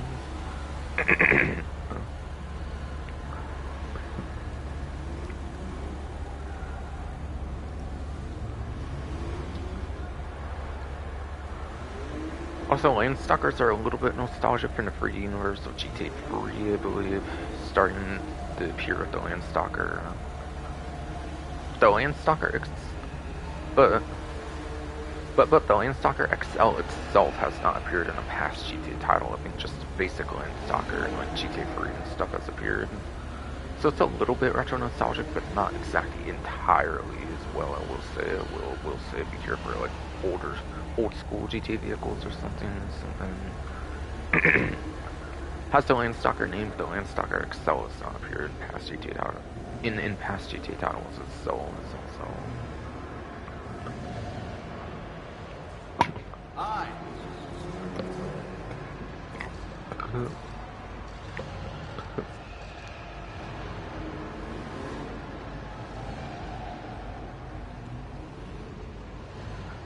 And it looks like the Innocent Remus is actually the prize ride. Now, interesting fun fact though, the Remus is actually the very first prize ride I actually ever did in the game, I believe, back when Tuner's DLC first came out. I introduced Ellis Cartney in the first place, and in the first place.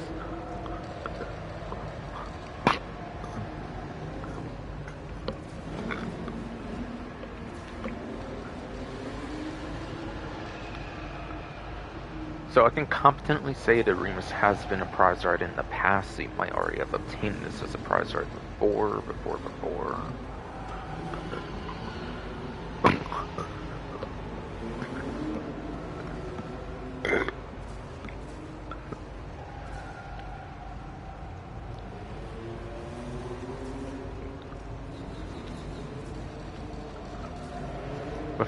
Before, I can competently say it used to be a prize ride in the past for sure.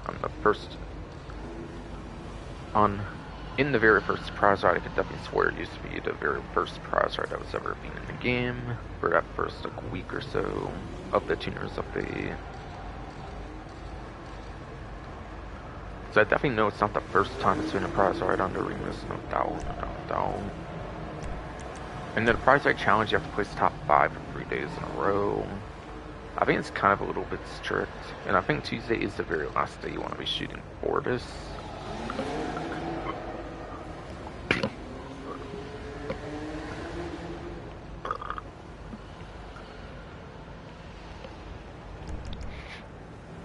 See ya. I think Tuesday is the last day you want to shoot for that prize ride, since 3 days in a row, Tuesday, Wednesday, Thursday. You have the first couple hours of Thursday. Later. At least for me, I have the first couple hours of Thursday being in Pacific Standard Time. You want to get to like 2 a.m. I think at like the latest usually to complete like the prize ride for the like current event. I think you have to like 2 a.m. on like Thursday on usual cases. I think worst case scenario, if you live in like Hawaii, I think it would be like 1 a.m. or something you would have until basically then. In other time zones, you would have even more time, I think, to actually get the challenge done, I think. As of when I'm currently recording this. Howdy.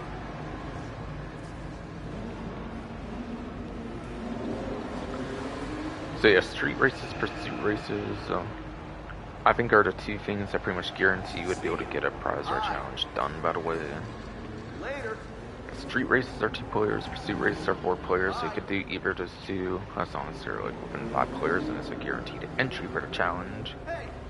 See ya. So it's a really easy one to get a hold of if you just do the days in a row correctly, of course. Howdy. See ya.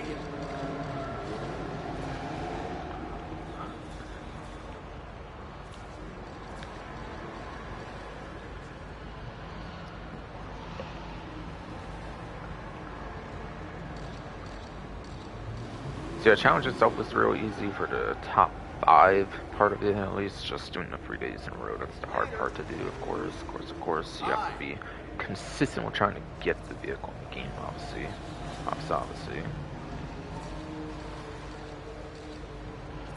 Bye.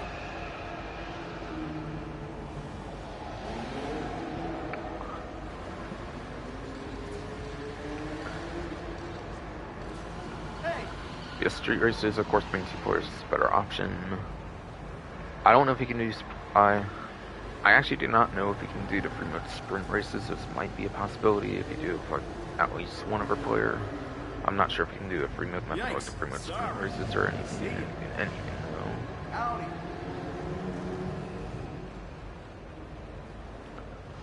And also, drag and drift races, I know for sure they don't count solo because I've done them solo. I'll be honest, I haven't done them with like multiple players, so I don't know for sure if they don't count, but I assume they don't. Body RL's Carmi races, they did come out 2 years later, 23, so I might not want to put those in the challenge thing or anything for all I know, for all I know. But maybe they do if you have multiple players. I'm not really 100% on that. But either way, street races are easy. Street races are always pretty much an easy way to get the challenges, so I'm not really too worried about that anyways. If that's the case or not.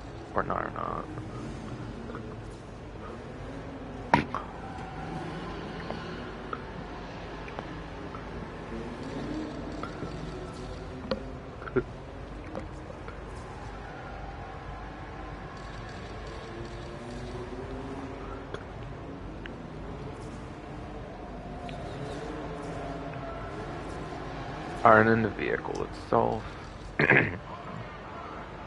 Southern San Superados, I think that one is on. If not, then it's on Luxury Motorsport. If not, then it's on Luxury Motorsport.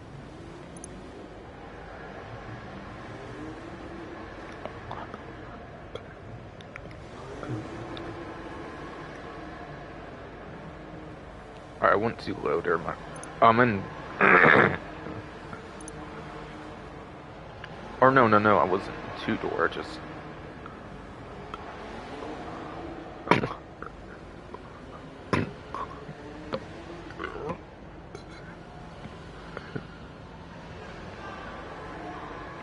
Or no, I wasn't two-door, not four-door, my bad. I think I was, so I might just went too far on the side, my bad. Alright, yeah, it's on here, okay, cool.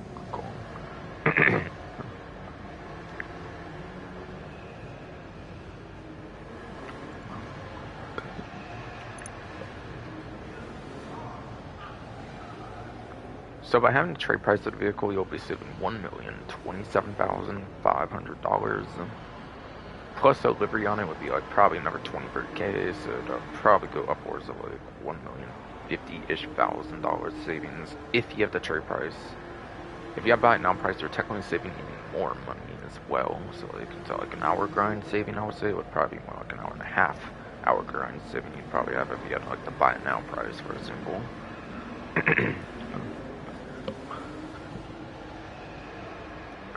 How do you get the trade price for this vehicle? It's ranked 5, 10, 15, 20, 25, 30, 35, 40, 45, 50, 55, 60, 65, 70, 75. One of those 15 ranks is going to be your trade price for the Unus Remus.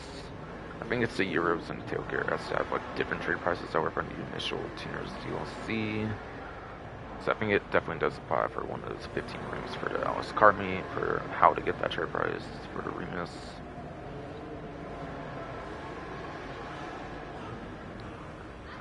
But again, it was the initial, like, prize ride vehicle. The first ever prize ride vehicle was, in fact, the Unus Remus, I definitely recall for sure.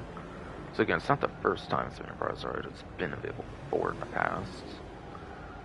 But yes, a tuner subclass vehicle is a tuner. Again, it was, like, an initial tuner with that initial, like, tuner's DLC. And so it would be, like, the very first prize ride of the game.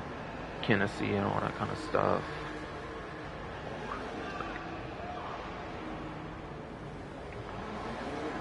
So that means you can use it for street races, for suit races, robbery contracts. I think technically drag races as well, and it is drifting, so you can also definitely use it for drift races as well.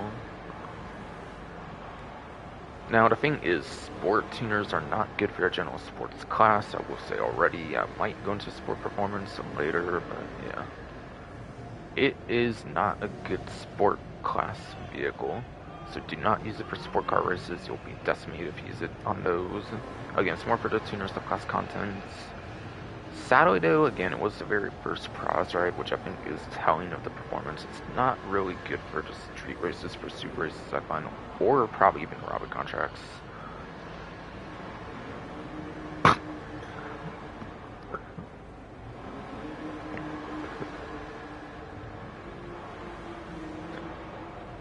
If there's one place you could use it for, it would definitely be the robbery contracts, since those are player versus enemy things, and they're not player versus player, so you don't have to worry about competition really with it too much. So you could definitely use it for robbery contracts if you absolutely wanted to. But at the same time, but yes, at the same time, there is better vehicles for the robbery contracts anyways, like the regular HSRR, like I was saying, as the rear louvers, and it's the #1 top speed option in the game for those robbery contracts, basically for the tuner robbery contracts in the game.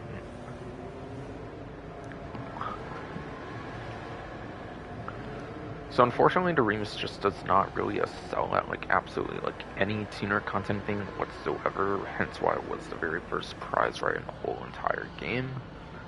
Only one thing made sense for it being the first like prize right thing in the whole game. It made sense that it was going to be like just bad at like anything tuner related, honestly, as well as sport car related as well. Well, at least aside for drift tuning, I'm not really sure. I think drift tuning is just based on like the stock performance. It's basically the same placements that they would have as like actually having engine upgrades as well.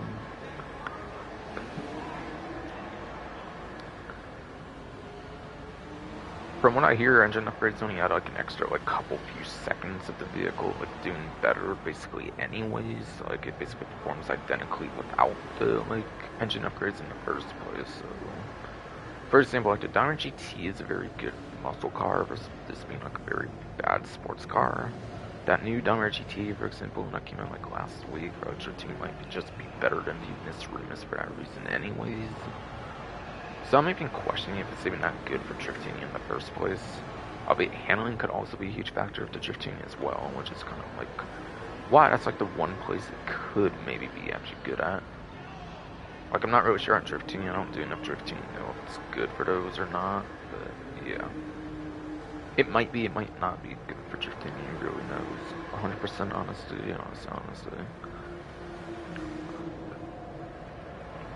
I'm not really in the drift community, so I can really 100% say on that one for sure.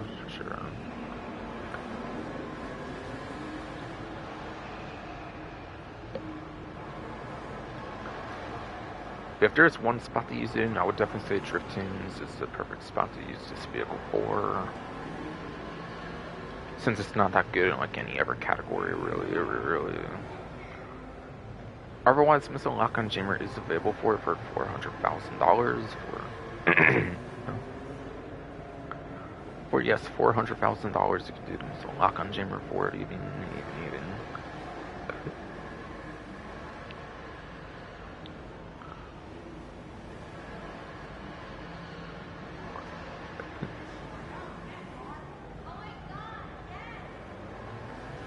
It's not a very good sports car again, so like lock-on jammer is just going to help it a little bit, not all that crazy much. I would say. I would definitely for sure say.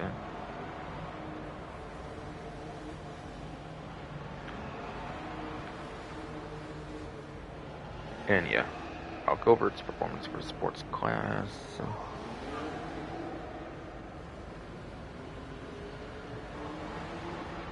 It is apparently at the top of the I tier, according to roughly 152's vehicle spreadsheet for sports class, which is only good enough for 79th place for lap time as well as 89th place for top speed. And again, that is in a class that has like 117. That is in a class of 117 sports cars and is below average for both metrics. It's just not good. Like, no matter how you slice this out for possibly drift races at like best, I would say.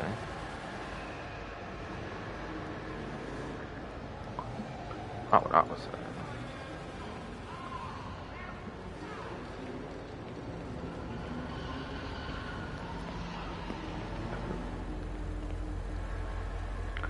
After that is the Urmax Sentinel XS, which I said earlier is one of two coupe like HSW vehicles in the game. See, we're the best for lap time or top speed. I think there's only two of those for the coupe like HSW vehicles basically. So one of those two metrics, I think it's like best for one of those for lap time or top speed. I think it's actually for sure the best one for top speed, where I think the Euros it's better for lap time, I think.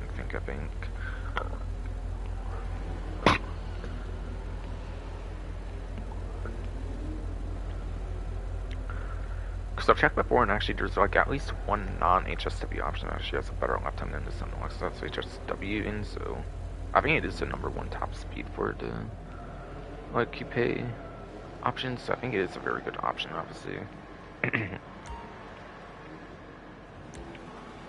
And yeah, some San Andreas Super Autos are going to list.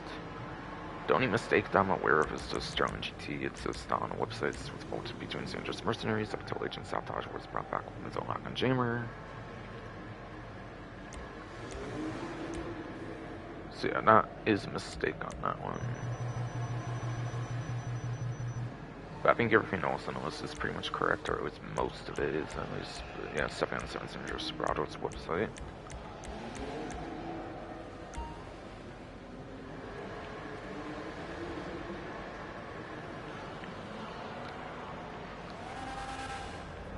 Also recently got put as drifting as well, but I think the one there is automatically put with HSW, so it'd be kind of a waste to turn drifting if you do that version of it. No.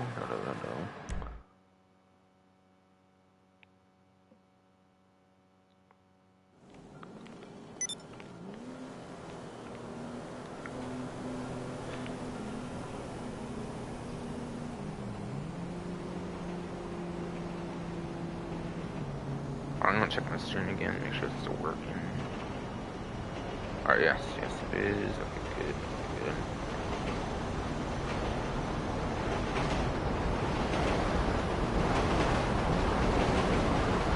So I do want to go over the rest of the plus contents before going further. I do think I want to go over any remaining plus contents before going further for sure though.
Okay, so it seems anything past prismatic pearl stuff I was kind of ending with is what I have to is what I have to still cover basically.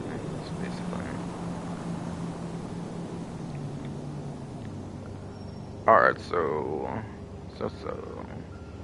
apparently the salvage yard daily income looks to be doubled for the whole month. It looks like for the whole plus month for the plus subscription. Interestingly, I think right now that's a bonus for the basic general event, I think, as well. So I think it's 4 times for this one particular event.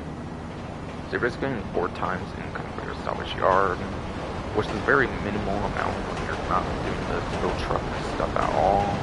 If you are doing the tow truck stuff, you're probably getting like a very, very insane amount of money for that. Safe if you are doing that during this one particular event. Otherwise, for the rest of the like plus month after this one event, it's at the standard 2 times rate. It's basically for the non-plus players right now, basically.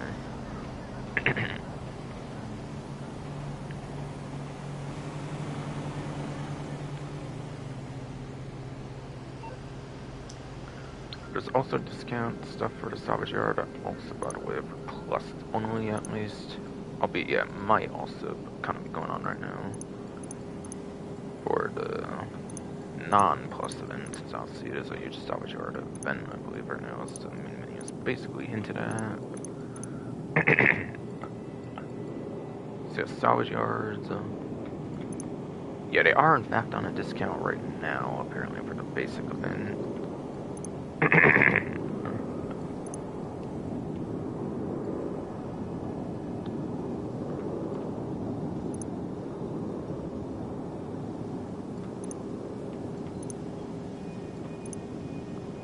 the most expensive one I can see, I think it's the second most expensive. I think I do own the most expensive, which is that one, so I can't really show that one sadly too well, but yeah, I think this is probably cheapest here. 1,629,720,000. I think that's $648,000 off on that one. Like, at least for the basic event, but like, hold on, it's 50% I believe right now. That's right, for the plus benefits. So it would actually be $810,000 off, I think. So you'd get another like a little over 150-ish K off actually right now. For example, for the plus benefit, I think it's probably like 40% off. I assume it's probably like 40% off right now for the property, by the way, for the salvage yard. For the general event. So this one could be like 1,015,000. This one's gonna be like 1,210,000.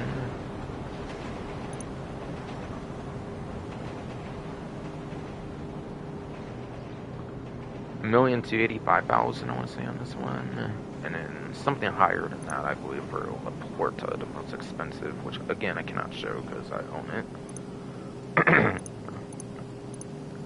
All tints will go from 75K to 37,500 I believe. Again, it's 40 not 50 though I believe for general events, so it will be a little better than what you're seeing on the screen though if you are on the plus subscription. And it will also be all month long, and it will also be all month long until the 1st of April, I believe, as well. We got a trade rates. Yeah, that allows you to get the discounts on all claims of Morse Mutual and on repairing vehicles of LS Customs. So basically, anytime your vehicle gets destroyed, which I know they kind of like alleviated it, I think during like missions. I think in missions you get your vehicle back for free now, I believe. But in free mode, if like a griever or something destroys your vehicle or something, I think they usually pay for it in that case. But like if you destroy your own vehicle, like in free mode, it's a pretty nice thing to have. I think it is pretty nice to get that, honestly, just in case, just in case.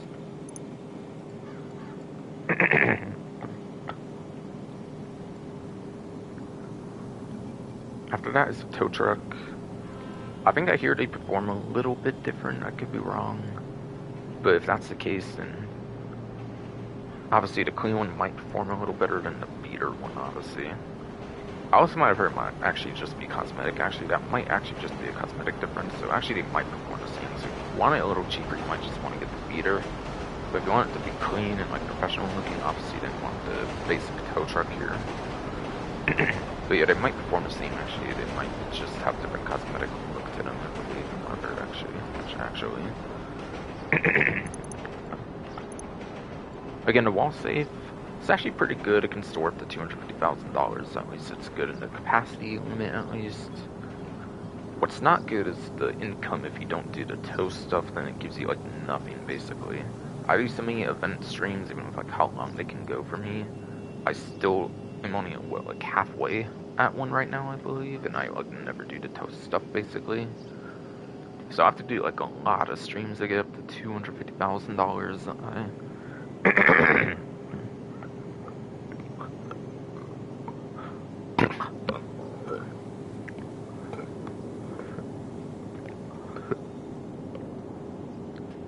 Again. Sorry, everybody, for stomach hernias are messing me up right now.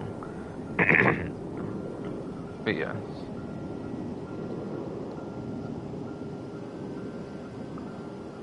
$250,000, yes, it's a good storage amount. The problem is, like, it pays still little if you don't do the tow stuff. That's kind of not that good, like, in a general sense, though. Like, me, I have to do so many streams when I don't do the tow stuff. Like, it's kind of laughable, in a way. Which, of course, is alleviated. It's 1 week with 2 times on it, at least. And then, yeah, massive 4 times plus, you'll probably actually get a kind of alright amount when you're not doing tow stuff.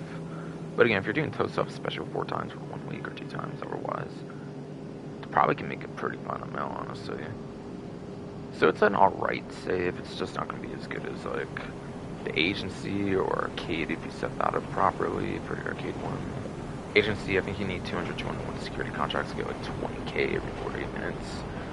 I think in the early days of agency, like the contract update, I think you'd even get like 50k 48 minutes. They took that away very early on in the game. Unfortunately,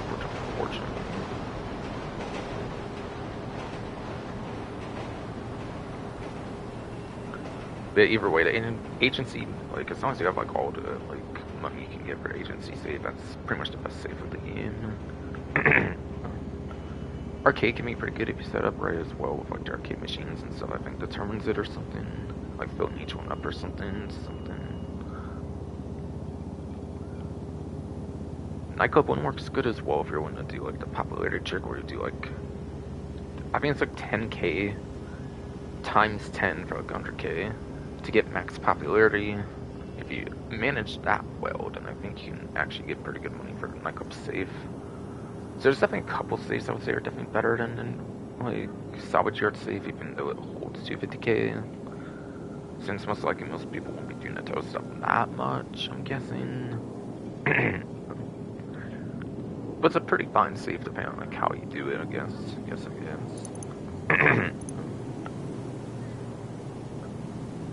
And it looks like the staff will actually make the salvage speed stuff quicker. It looks like.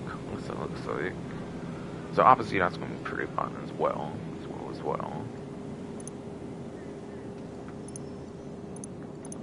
Oh yeah, so like the 650k by the way, for example, that one for example would be like 325k for the plus event, and it would be all month long as well, not just for 1 week.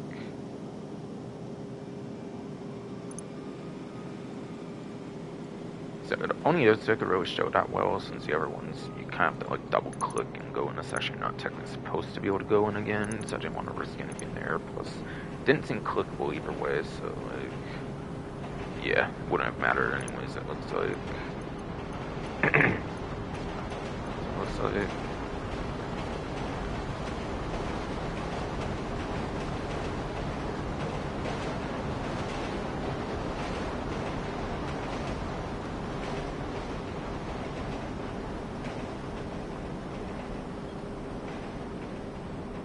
Also, there's up to 6 times rewards in the community series for a month as well if you're on the Plus subscription, apparently.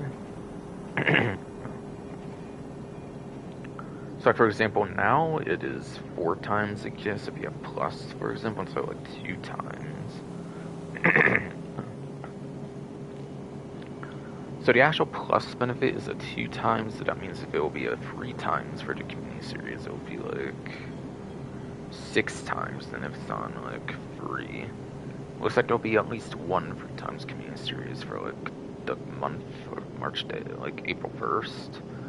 So during that time, there will be for sure 1 at least that's a 3 times, or like up to 6 times. Whether it be race or combat, who really knows just yet though. Did they say triple for next week? They hinted at some stuff for next week, it looks like. That ties to the community series. So maybe it's next week that would be 3 times, since it sounds like a huge event for the community stuff. Sounds like according to what they're hinting at for next week in the current like event newswire for the general event I'm talking about, for general event I'm talking about. So say what I said earlier, of course, for racing, you'd basically double that. So like, again, I think it's a 24, 25k solo. You got like 50k solo in like races, I think. So you can make like a couple $100,000 solo if you want to do like some community race stuff this week. I think with the 4 times over the 2 times. A cat using a toilet? Why is that supposed to be funny? But like, obviously again, you make your serious money for racing with other players, so it's hard to say regardless.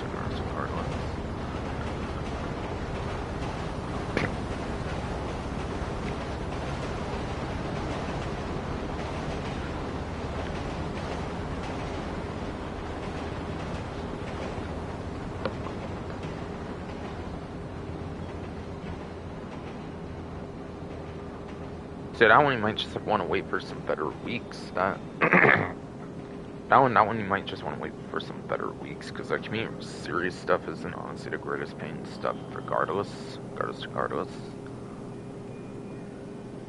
There is apparently double rewards on Mr. Faber work and quickie farm deliveries as well, apparently.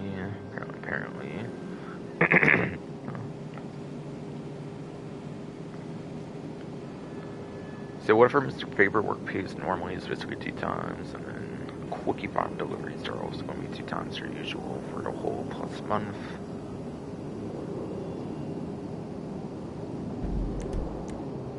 So yeah, honestly, at least the Faber works might be in here somewhere.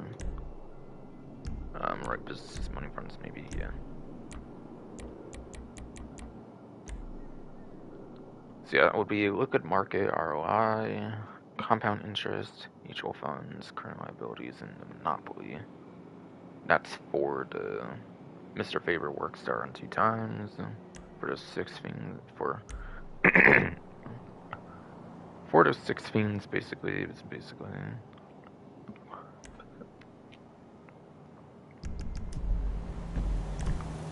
And I think Quickie Farm was the last update as well, and that's on 2 times. Downside is you cannot use a custom Sentinel GTS. You always have to use like a stock Sentinel GTS. You can't use a custom one. And like with like other stuff like the firefighter jobs, we can use like a custom RCV, for example, in the latest update even.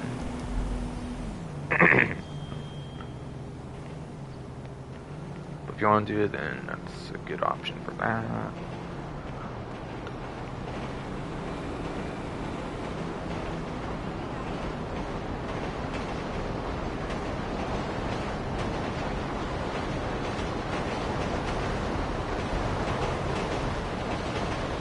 So I think the one over there is in for plus now, so I think I can now go on to luxury autos next.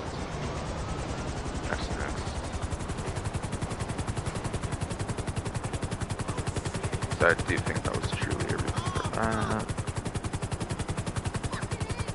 And again, over the couple dealerships there, including luxury autos I was residing by. Guard, okay, I don't care that much for guard. Is that a sport vehicle? It might be. Yeah, it is. Plus promotion, garbage, of course.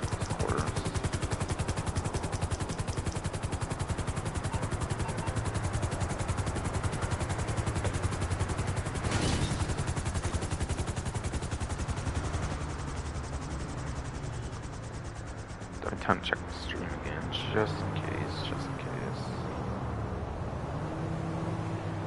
Yes, still going good.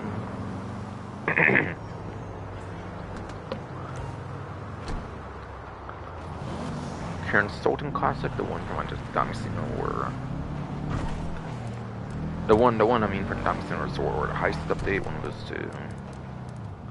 Not the RS Classic, the tuner version, not the tuner one, of course, from like the tuner's DLC though. That's what I meant, obviously.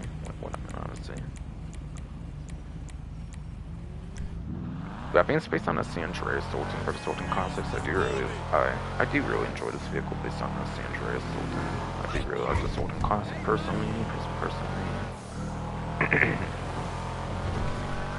Like it's a nice throwback vehicle from San Andreas back in like 1992. The GTA game that came out in 2004, obviously placed in 1992. I mean, of course.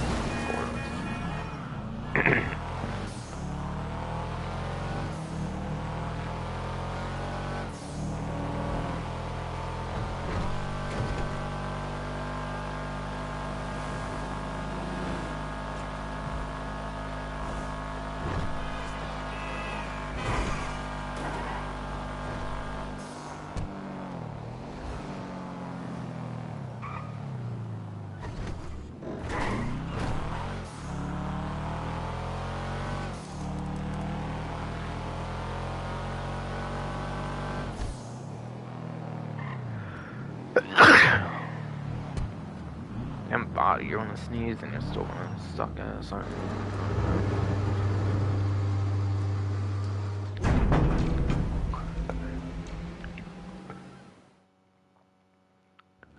My body for some perennial still go off of a bitch. Want to know?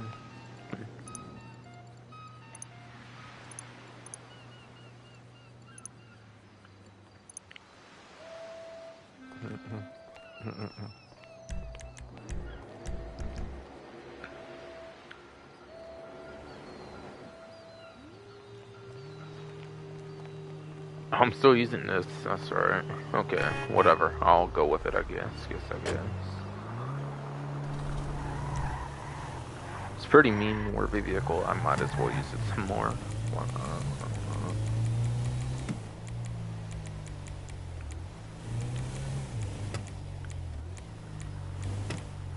Which, by the way, I didn't say my stream had an abrupt end in the last stream, but like, I think it was when I was doing the drift racing it ended, so it was all good. I think I went over everything by that point, so if it ended weird, people saw that, that's why, basically. That's why, basically.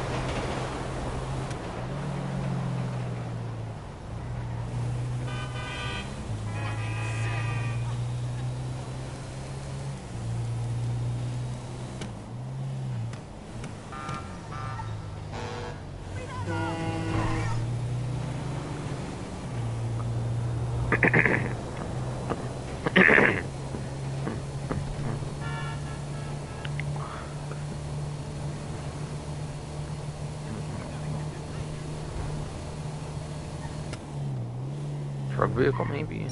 It's an alleyway, so I assume. Yeah,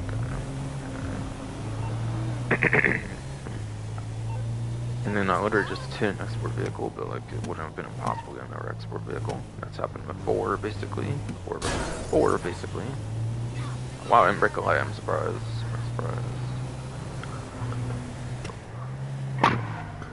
Not that I can tell, at least.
Alright, wrap it up in J Mark 5, and yeah, probably Pizza Extreme, right? Yeah, okay. So yeah, they said it was going to be there. Has that half camo on it as well. But I know some vehicles, I think they made it where you had to buy like a new version of the vehicle to get the new livery, but I don't think they said anything about that, so I assume you can get it on like any version you already have this time, so I don't assume you have to buy it there, but if you want to buy it on the dealership, it already comes with it, which is nice, which is nice. If you haven't already bought the P-Fister Extreme, for example. So yeah, again, Wrap It Up in J Mark 5 is very good, whatever stage of stuff you're not, if I recall, for a lifetime at least. It's pretty solid of a vehicle. 100% I would recommend getting this one. Whereas this one I think is in, whereas this one I think is in like the 10s for both lifetime top speed, and I think it's electric as well, I think. So that's average performance, like at best or something. And it's electric. I think the Suzume, whatever last update might have been like that too for electric or whatever. So you can kind of go either this or to like Suzume, whatever. And I think either of those are basically almost the same thing. To be honest, so like, obviously I prefer the FMJ personally of the two, personally. Especially on newer platforms, so they should still be upgraded on J Mark 5, obviously, like I said earlier.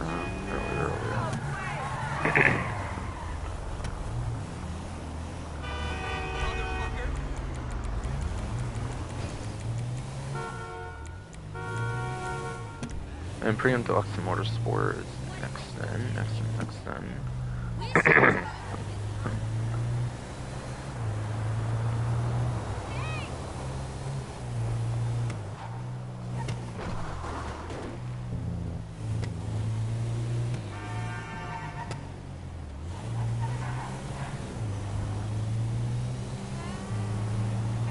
Let's meet up next week.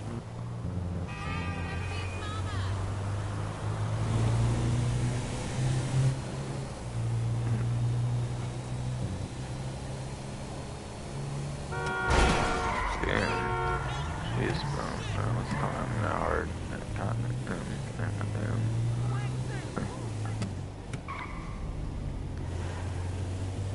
Your girl was fucked up last night. Hey!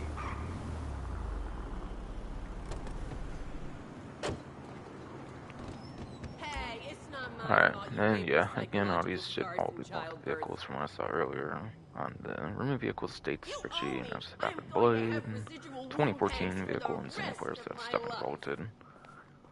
Incidental Frontier, I don't care if probably you definitely just had vaulted. hip I don't surgery. think that was I'm that coming big of over a and deal of a taking them. vehicle. Rapid Riado, I can offer a truck.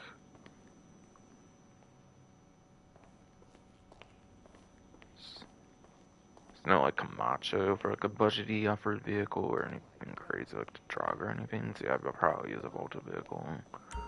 It's Retney Mark II, so yeah, the regular Retney is probably definitely vaulted, and then like similar case, it's GT500 being vaulted once in 50, which of course just came out in the latest update, and obviously is not vaulted for that reason. And LCC of Varus is a chopper motorcycle. A lot of those aren't necessarily going to be all that overly popular, so yeah, I'm pretty sure all these are definitely vaulted vehicles. Again, like I was kind of saying earlier. I think the only Russian nostalgic one here is probably the Blade, which has appeared previously in Grand Theft Auto San Andreas. It was a pretty iconic vehicle in that game where it could be a lowrider vehicle. I think it can really do that, unfortunately, in this game, sadly, though, but whatever, though. Whatever, though.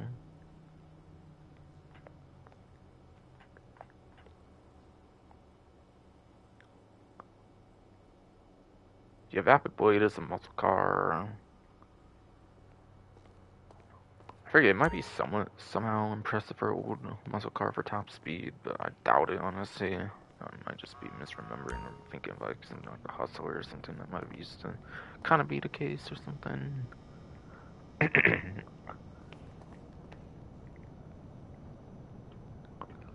Can a Seminole Frontier?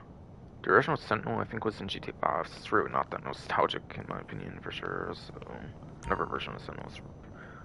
Or not Sentinel, like Sentinel, yeah, it would be. But Seminole, whatever I mean, is not, obviously. So obviously. And yeah, it's SUV, and again, sporty SUV is like the... I think it's SUV, but yeah, sporty SUV is like the like the Tauros and Aston are definitely pretty much gonna dethrone that. So definitely not a performance SUV for sure, I would say. Again, Riot is an off-road truck, and you have like the Draugr. I think it's maybe off-road trucky looking, but also probably a lot better performance as well. And you have the HSWs in that class. Well, you just have ones that I feel look like they're actually better performing, so it makes sense. Probably wouldn't be.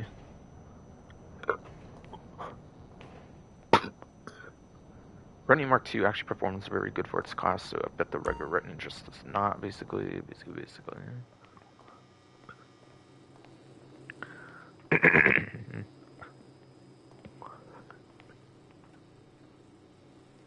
And finally, the LCC of Varus.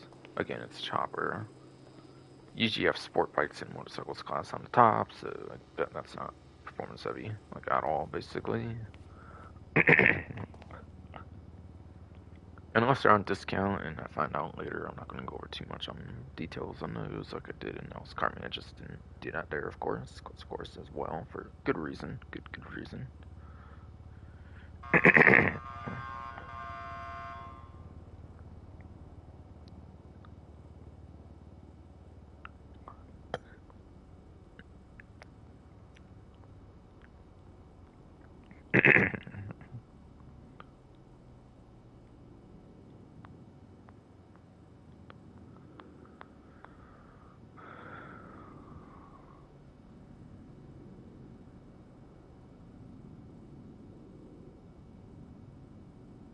Yeah, definitely none of those are on discount for either Dallas Carmi or the showroom. It looks like.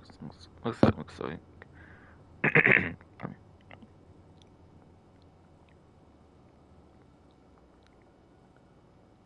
We're going to remove vehicles dates section now.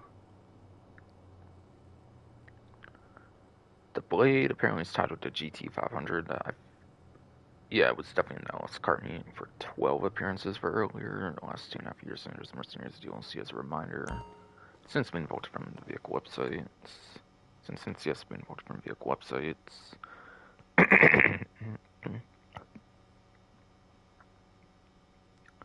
Sunrun Frontier was tied with the Landstalker XL from the last dealership, where it's 10 appearances.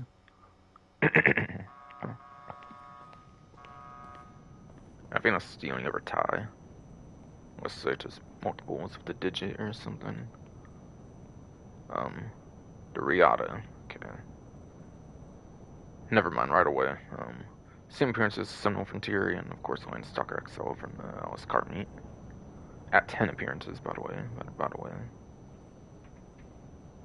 Oh, and retinue even as well. Okay, that's right. My bad. Why did I even say what I said? Again, retinue will be 10 appearances, just like the Landstalker XL from the car meet, as well as Summer Frontier and the Riata here.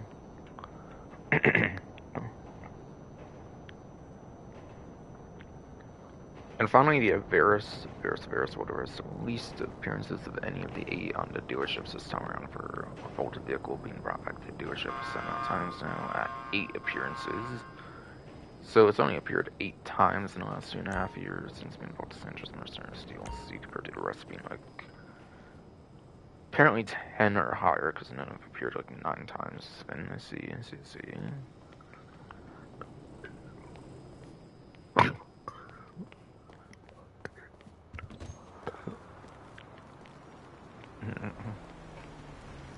Alright, so moving on with the rest then.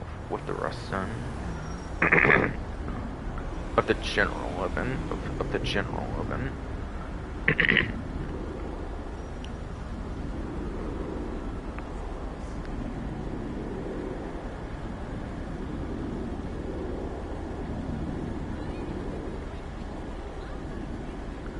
So again, the general event has the double daily income salvage speeds as well, so it is 4 times right now for the plus event, like I kind of said earlier, as a reminder. So basically in the plus event for 1 week for the non-plus event if you don't have plus or something. Which again, I think is basically extra, like, money for your salvage yards. Like, safe, of course, so whatever it normally gets without towing, you just get double of that. And whatever you get for like token stuff, you basically double that obviously. So honestly, I don't know what the values are, but yeah, again, Safehouse is up to 250k, so it can be pretty good depending on like how good it is, basically.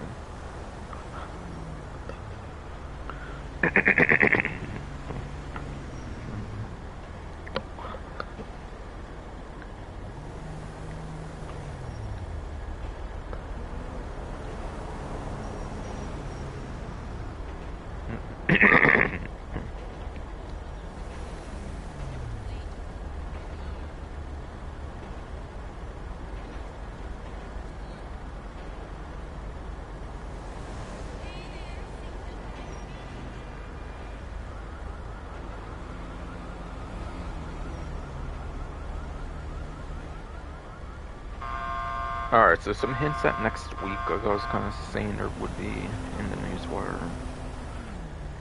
So the paragraph is, next week, buckle up for a new event celebrating some of the very best jobs in community series and the creators who make them. Expect big rewards for creators and players alike, as well as a rotating selection of the best player-made races and combat modes we've ever featured.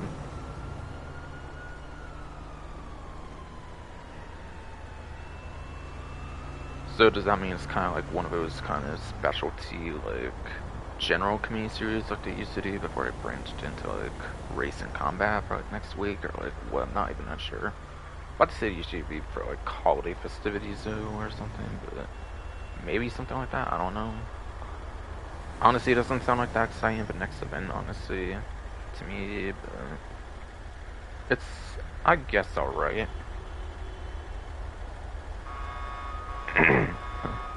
Danny, I guess that's the bare minimum of what to expect for kind of quote-unquote new content, even though it's not really. It's just I'm featuring past maps. They're probably always available, like some other way to play it. But yeah, I don't know. Next event doesn't just sound that exciting, not gonna lie. I'm not gonna lie, next event really does not sound that exciting to me. With winter.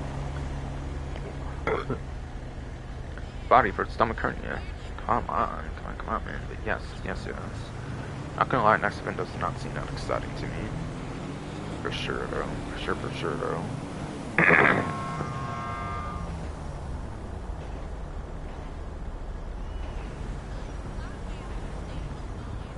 But like events actually have new content, obviously, and it doesn't sound like a very content-heavy event next week either, I guess.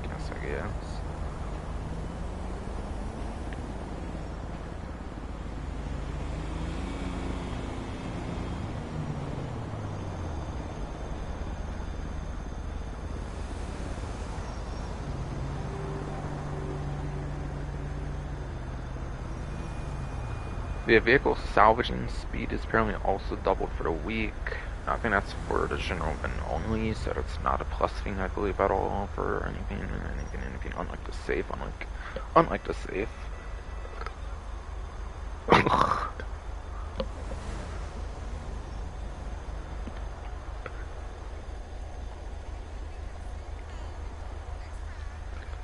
So vehicles will salvage double as quick. Hello? It's so nice to hear your voice. Now when it comes to the main vehicles, you only have like one that's not claimable, so when it comes to like a main vehicle, you might only want to do it for the one that's not claimable. And I assume it applies to any that you do for the tow truck stuff as well, obviously. Obviously, to get that save money quicker on that kind of stuff, obviously.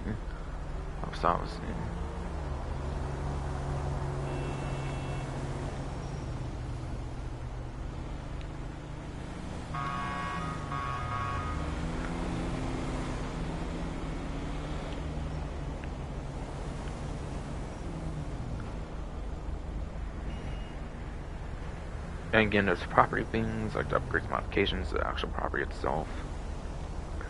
It's confirmed to be 40% off, which is extra 10% off or plus, where you would literally get half off everything on the salvage yard, basically.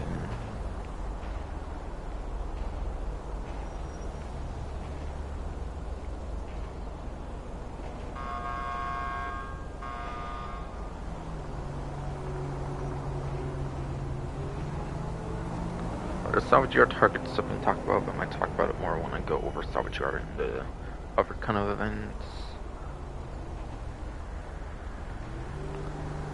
However, the paragraph below that is satisfy the weekly challenge by completing any 2 salvage yard robberies for the $100,000. No clothing items, just your usual 100k for the weekly challenge. It looks like this time. So yeah, complete 2 salvage yard robberies is your weekly challenge, which is perfect because there's claimable vehicles. If you want to do claimable vehicles, that's 2 right there. It's a very good challenge there. If you're looking for some free vehicles, I'll go over a bit more later on.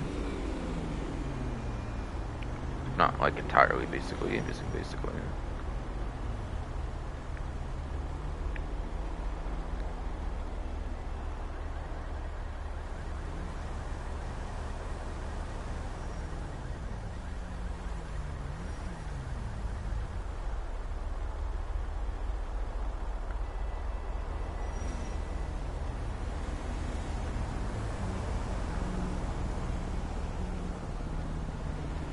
You get 2 times money apparently for hauling broken vehicles, all that kind of stuff for the tow truck services. So the vehicles themselves are apparently 2 times for the tow truck services that you tow.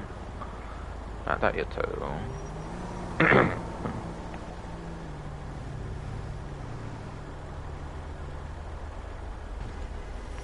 And then you got that community series thing. Apparently, and then looks like there's a returning adversary mode as well.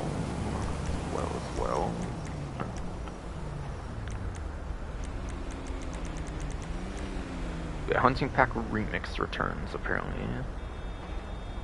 I think that's like that mode, just like the Ascent or whatever, like Rocket Voltic VIP work, I think, right? Where you have like the bomb kind of thing, where you have to like move a set speed or it like blows up a vehicle or something. I think it's like that basically, if I recall right. I don't want to click on there and have a bunch of images and load, because that tends to be what kind of causes some of my stream issues, as far as I can tell. With the newer internet I have anymore, it can't seem to handle the like images the game tries to obtain and stuff as well. I don't know, so I'm not going to try to hover over that. The Omnipack Remix returns, and adversary modes pay off based on the amount of time, amount of players, how long game lasts, so it kind of goes into that amount of time, etc, etc. No matter what, I feel like adversary modes don't really pay more than like $100,000 like an hour though, so they're not really that good. They're more modes of fun, opposite of modes of making money naturally, as you would come to expect though. Basically though. Basically though.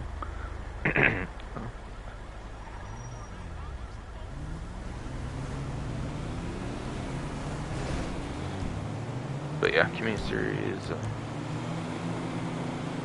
Looks like there's one new map only, like there usually is nowadays.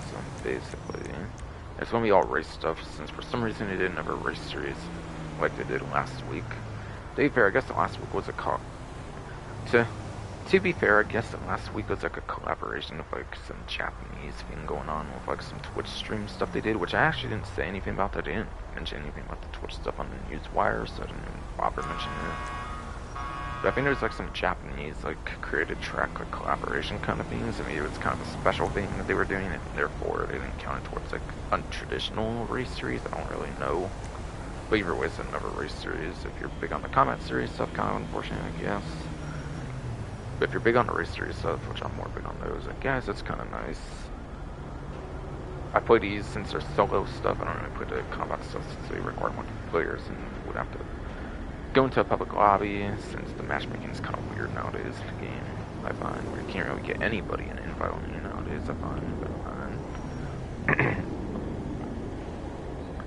So returning, there looks to be exclamation underscores, dasers, with like that apostrophe S kind of thing, or whatever, rally, capital D for dasers, rally, underscores, exclamation mark, returns,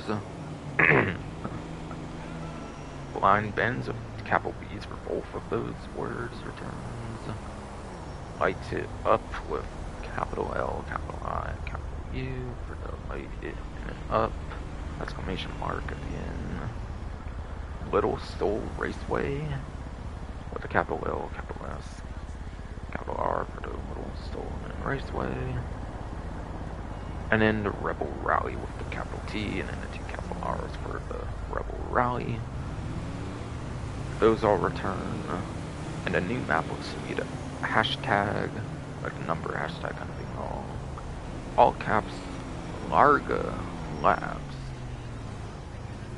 hashtag, of course all them spaces, stuff I didn't mention, all whatever.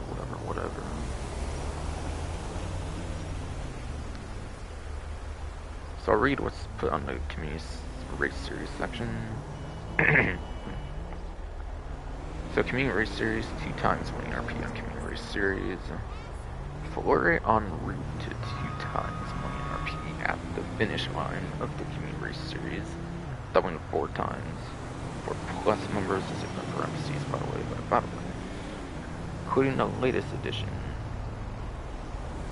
Hashtag, all caps, Larga Labs. Hashtag,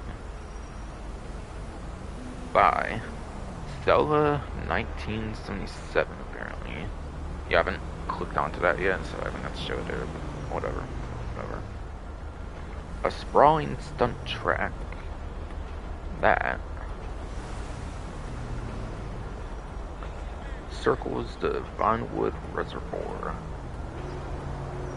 in Blaine County with elaborate prop structures. Okay, so it doesn't say it's platform exclusive, but sometimes they do ones that are exclusive to newer platforms, PlayStation 5, especially it's like /S PC games, for those that for some reason don't know what ones those are.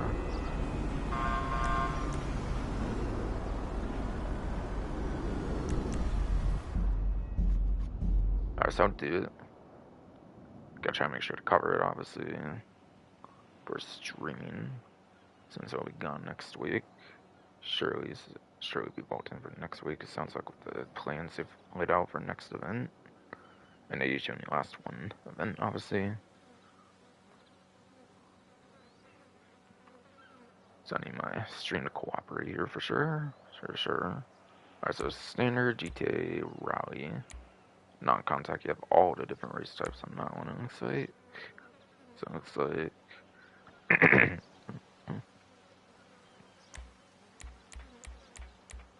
So I get default to 1 lap, so I'm definitely alright with that. I only ever do 1 lap anyways. It is locked to the supercar class. I saw Devastator 8, so it might be locked to only the Devastator 8 as well.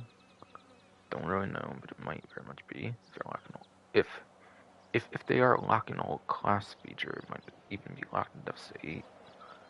According to the looks of it. Traffic is forced off. HSW mods enabled again. It looks like it has Devastator 8, so you should be able to use the HSW version. It looks like on newer platforms. I get no idea if it's exclusive to newer platforms, but sometimes they emphasize if it is only on the newer platforms. I don't know if it's only in those cases or if it's like all of them going forward at a certain point or like what no. Yeah, one level was off at default but can be changed. Catch up advanced medium can be changed. Advanced, like, I think that's a new name for the like normal amount of catch up, I think. Since they changed that stuff a bit at one point. Slipstream is on at default, can be changed.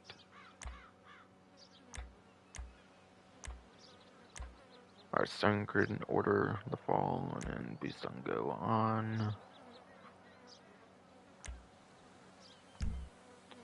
Alright, so I'm pretty confident changing anything I didn't mean to change, so I'll be going into it. Whoa. That looks very insane. That's a big looking race. Yeah, you might probably only want to do 1 lap on that. That's why it was 1 on the default. But you can actually do 99 laps if you want, but again, I think you want to get paid like up to 8-10 minutes or something, and at most I would see like 16 minutes at most or something. So I would definitely consider like how many laps you want to do for that amount of time, so you're not like overworking. Just hope for like no extra pay or anything. Well, it's a 9.01 miles. Damn. That's insane.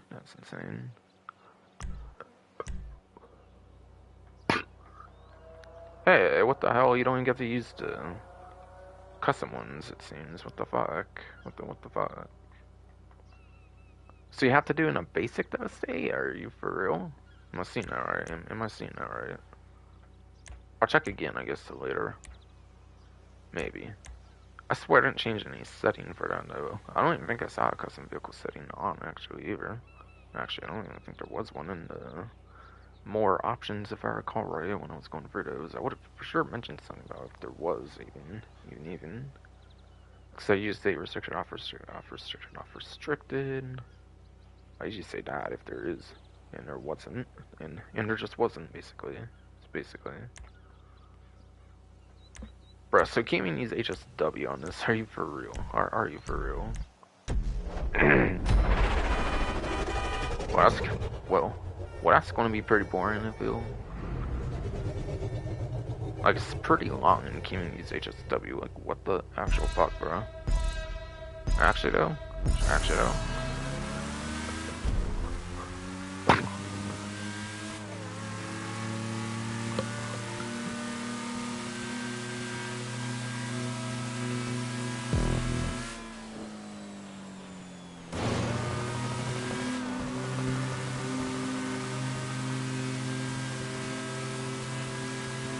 30 checkpoints, 4 minutes, it looks like.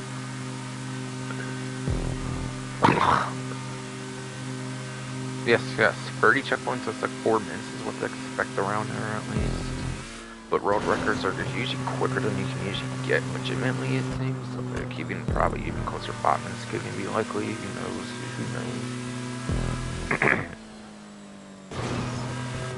Find road records can't really be obtained in this game. game usually, so yeah, probably closer to me buying this. Or like, maybe like 4.5 minutes or something. So it's kind of a long one. I'll probably like this one, because like I'm not fond of no HSW on this really though. But I didn't see an option for the vehicle customization. Again, I would have said restrict officer, not restricted or something. It was, and since there just isn't, so I guess you'll have to do non-HSW version on the current platforms, which I'm clearly playing on with the main menu, obviously I showed earlier.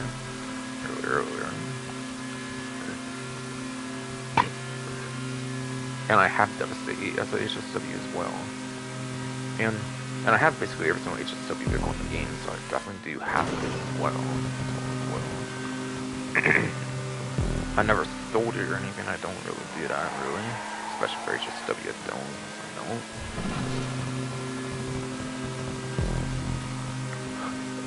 Oh, damn, you have the wall ride as well, okay.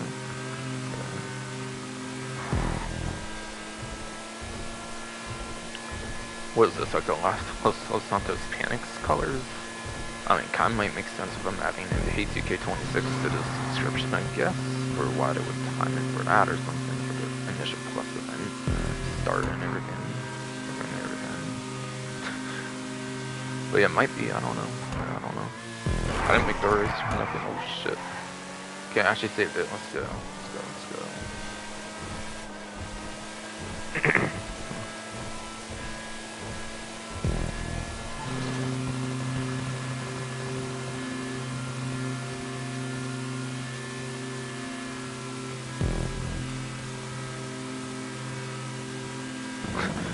Yeah, I wouldn't doubt that's kind of why they chose this one, the timing within the ATK26, so like, Los Santos Panics colors being there with yellow purple might just be a pure coincidence, so I'm just thinking speculating there, but still though.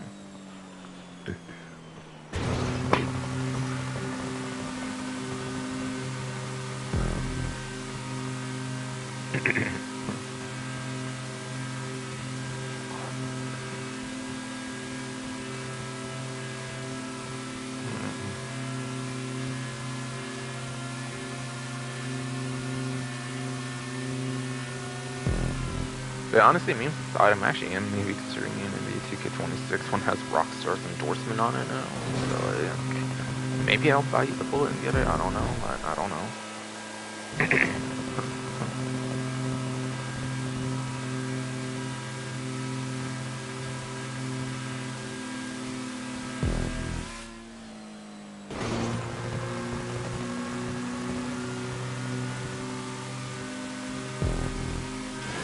Oh, wow, okay, one of these now. I remember there was actually one where I was doing for like a community, like, I was doing like a community race or something, I think, to get like the career progression done, I think. And I think one of the races had like a lot of neon twos, and I was trying to win that one to pass, but like, and I was using Devastate, I think it was like top speed heavy as well, I think. And reminds me of that one actually, but it's not exactly that course, obviously, because this one's brand spanking new and it's not something I've done before. But it reminds me of that one though. It does remind me of that one though. And that was it. Alright, so yeah, over 4.5 almost 5. I kind of was right there. Not surprised, but still. Alright, 14k. The only good part about not having HSW is you can actually make some decent money out of the race. But yeah, 2 to like 4 laps if you get for some reason paid up to like 16 plus minutes like a contact mission. I think it's like half the time of that, I think, usually.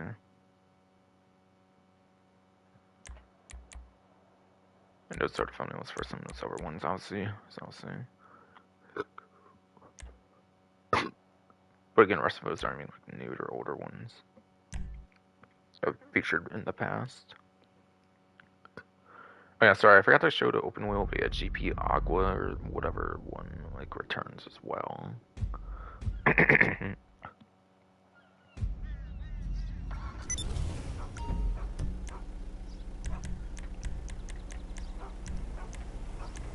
So again, I forgot to mention that one, but right, GP Agua does return as well. I forgot to go into that section.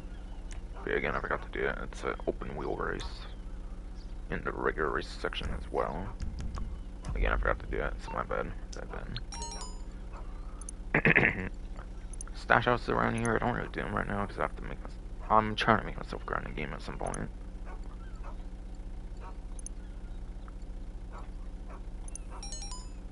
Maybe next event.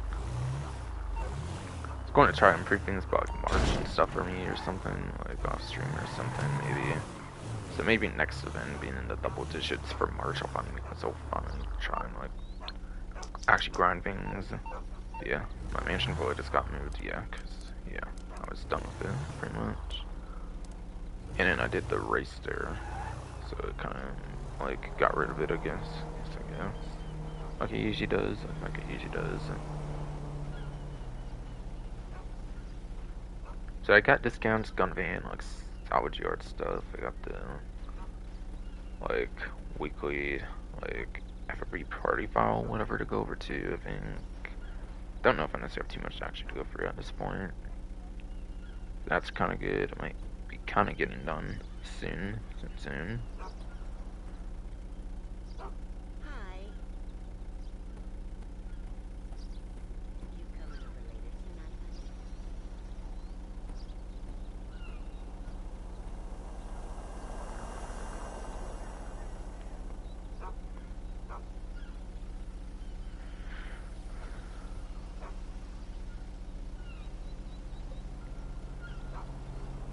Yeah, okay. So I think I'm kind of getting to some end parts then. Okay, cool. Cool. So I think I'll go over to party file right now then, okay. Alright, so the current party file, FFP party file, is the fine art file. So I can do like one file like a week for the party one, and that's a pretty good option. If it's like your main grind for some reason, where you would probably most likely be grinding fine art and Project Breakaway being like the best two, then it's not really a good one to have it on though. But regardless, that's what it is. If you want the extra like $200,000 for that quick easy thing to do for like 20ish minutes of the game or something. Gee, I'm at the way top of the map. I have to go like all the way to the other side. That's crazy. Yeah, that's crazy. Still gonna do this meme vehicle. Why not? Why not?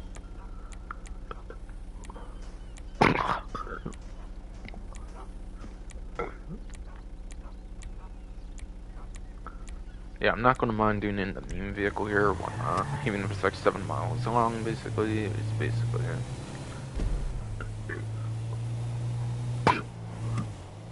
At least that's the engine upgrades on it. It's not the stock one still, I'm pretty sure. Definitely did get the full customized on stream and everything, I'm sure. Again, I think any issues at the last stream were like when I was doing the trip racing, so like that all didn't like appear. Really done. Really done.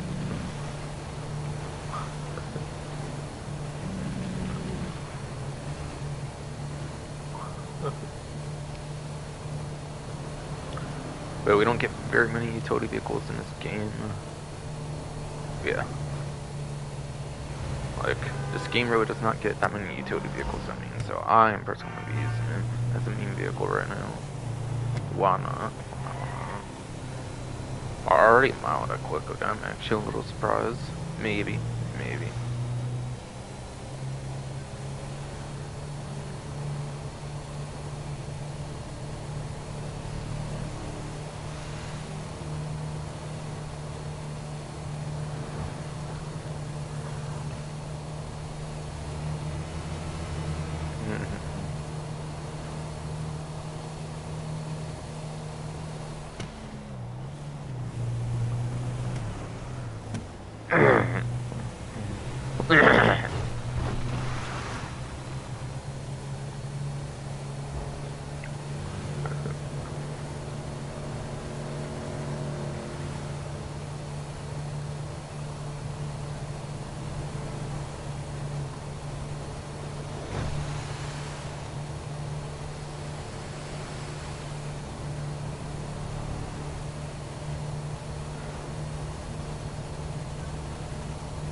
Alright, no, it's 2 miles, and we're actually pretty much getting to the city at this point. If I'm feeling true.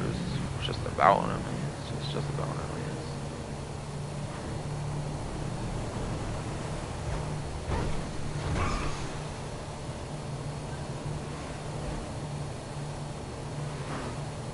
Alright, pretty much made it to the city now.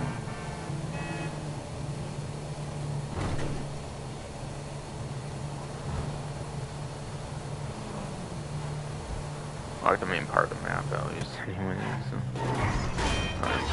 City, per se. Yeah, I think that's kind of what I was trying to mean there, though. Like, basically found out the highway, I guess. We're pretty much getting there. So, wow. Oh, wow. How are these satellites? Soon still intact. I'm amazed by that, actually. Wait, did a headlight cover come off? I'm so confused. That one's like holding me when the other one just doesn't. It's weird. That's weird. Can those parts like fall off of it somehow? That would be interesting. That would be interesting. Unless I'm just going crazy or something, but no, I don't think one of them has to have a cover on there. I don't think.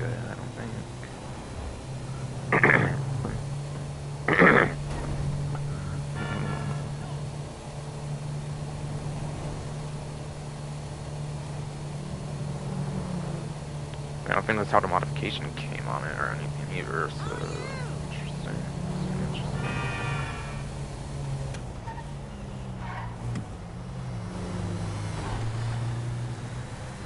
I don't think I saw the gun van on the stream yet, so yeah, probably go over that towards the end maybe. This right.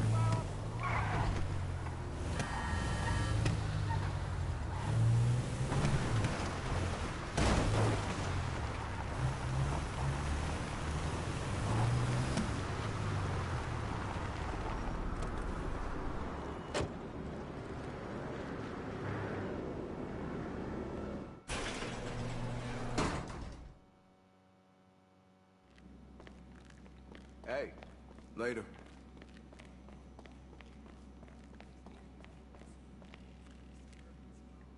Almost there was 150-ish K in it already, actually.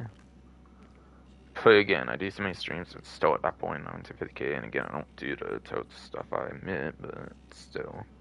It's just showing how not good it is, basically.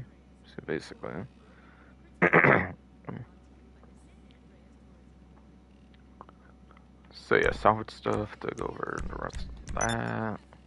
Yeah, I might have 2 very in-depth vehicles to go over since 2 are apparently claimable this time.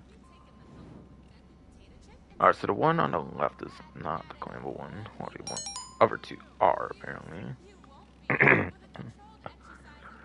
So the update on this EGT, I think, came out in Chrono Enterprises DLC, like, summer 2022. It's actually one of those, like, Amani Tech vehicles. It does have Boris glass, though, sadly, so you don't get the extra bullet protection like you would on some of the other ones, unfortunately, when those show up on here.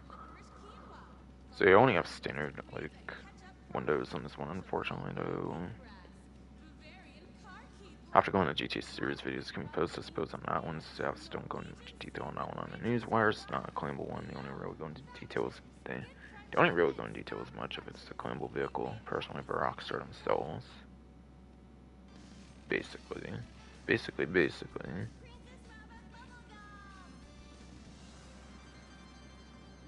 Or whatever.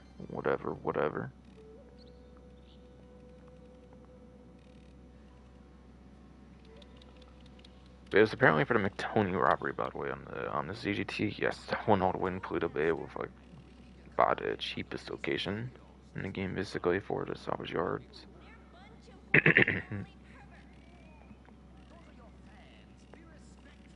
Yes, it is also, yes, a standard range vehicle, by the way. It's a standard range vehicle for the event. And it's $384,000 for max sell value, and then salvage value of $307,200.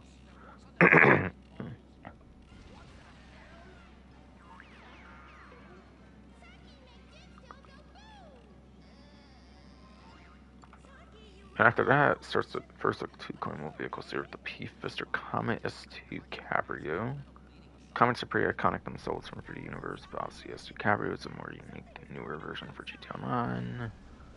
It's a mid-range vehicle to start around, whatever.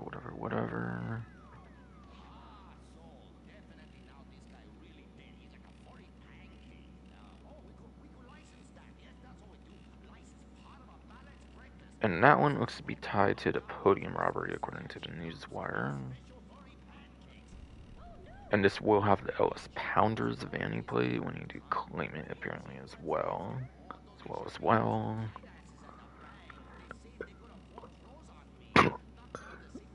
Like, yes, they totally didn't choose the LS Pounders because it's like a basketball team or like some sports team or something with the plus subscription. Totally did not.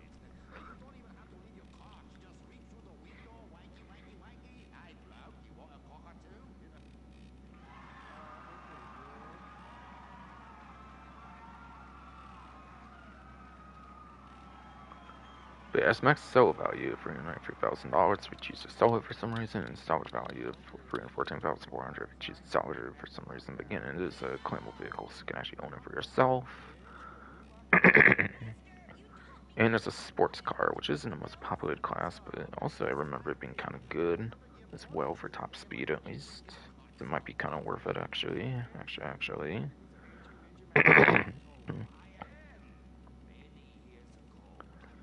So to be clear, by the way, this is actually not a tuner subclass vehicle for the P50 Comets 2 Cabrio. The regular one is, but not this 2 Cabrio, I believe.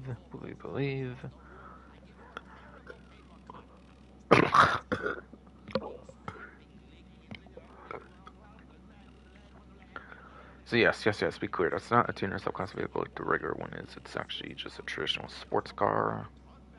So that's the only place you can really use it in, is the sports car races, and then kinda.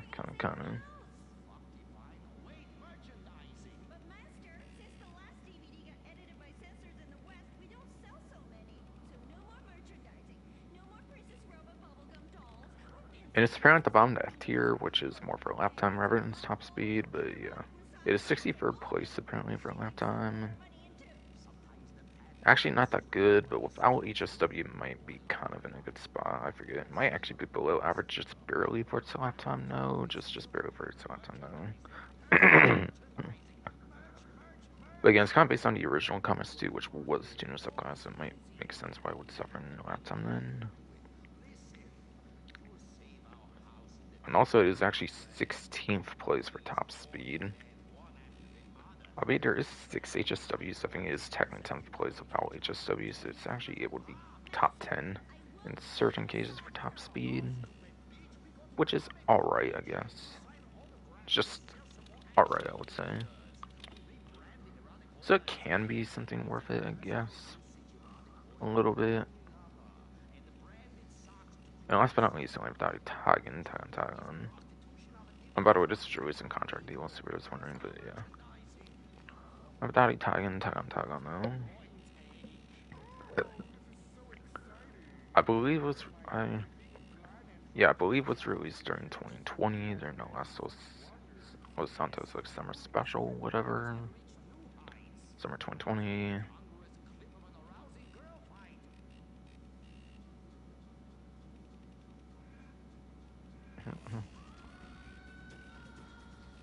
Anything else really? I don't know. It's not as iconic as a comet of any kind, obviously though, but yeah. I get first appeared obviously in GT Online.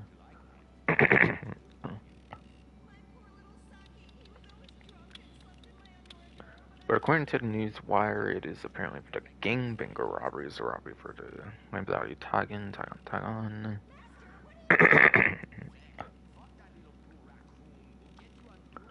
Which will have the limited time, like, vanity plate of the Ellis Panic.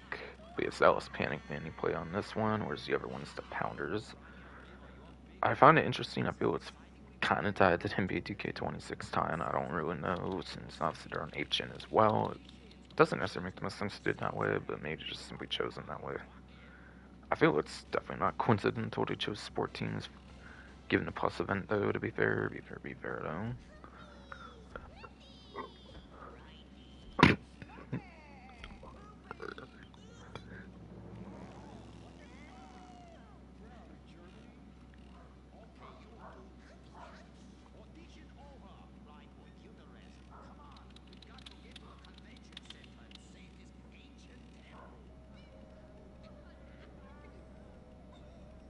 And then, yeah, but yes, top range vehicle though.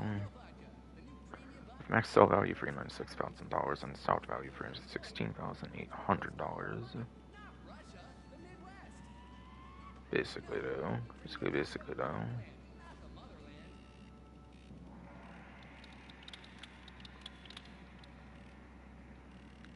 And this one is supercar. I'm 100%, so it will be in that class. And I'll go for performance sport, of course, from Perfect 152's Vehicle Sport G for racing YouTuber GT Online.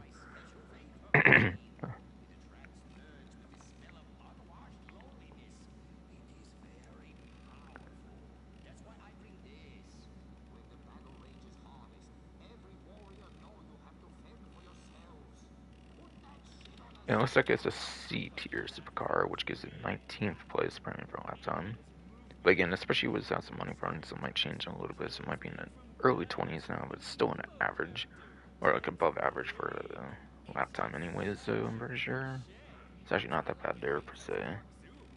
But not as good as like the comments to carry for like, top speed, for example, stuff not like there. And it's apparently also 26th place for top speed, which I think definitely different by at least a couple placements.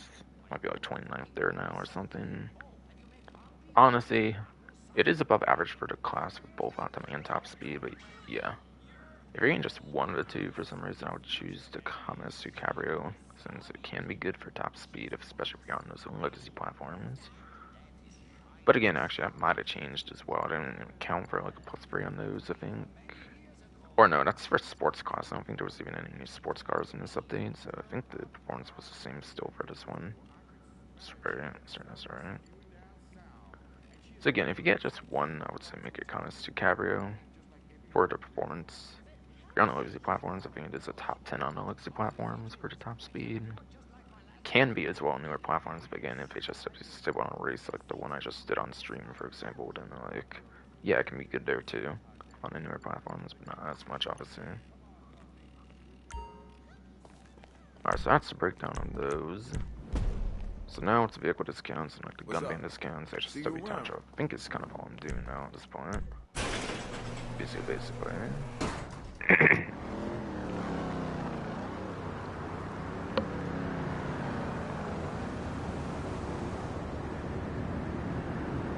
As I get some random political text on my phone again, of course.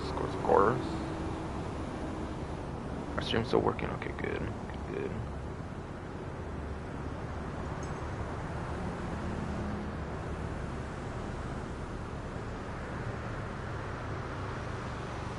So yeah, I'll go over any vehicle discounts. Again, I technically already went over the salvage yard discounts and stuff plus subscription.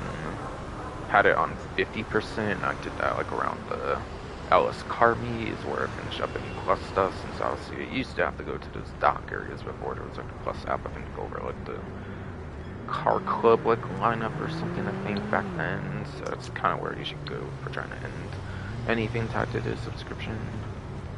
Be a cush weed, whatever. Was this one not cush weed either? As well or something? What the fuck? Yeah, one of them was like meth or something I mentioned earlier. Yeah, didn't seem like it to me earlier, but okay. Whatever though. So again, I already talked about the property discounts for the event. It was with salvage yard stuff, since I already did it earlier. One of the plus benefits for the whole month of March till April 1st.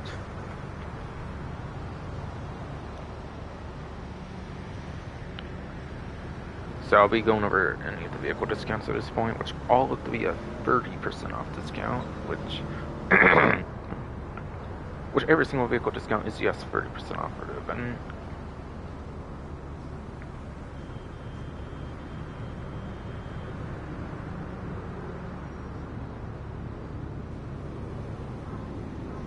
Like usual, I don't think Arena has anything on discount.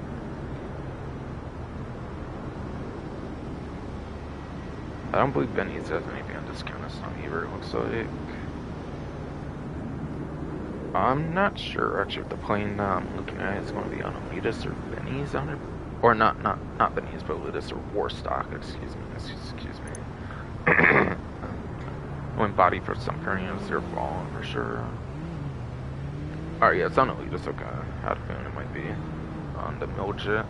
Had Mill in the names, I wasn't sure if it was like Warstock, like the military website, obviously, but yeah.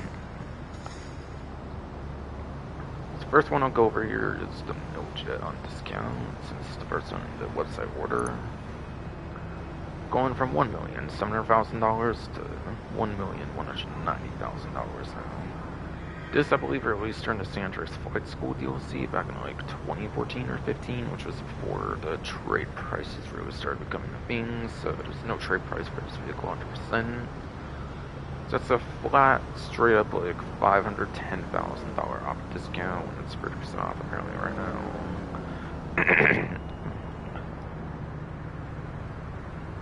And on this spreadsheet, it's considered an extra classes, so it won't have a letter tier, I believe, as well. So I'll just be going over purely lap time top speed for that one. Yeah, does not.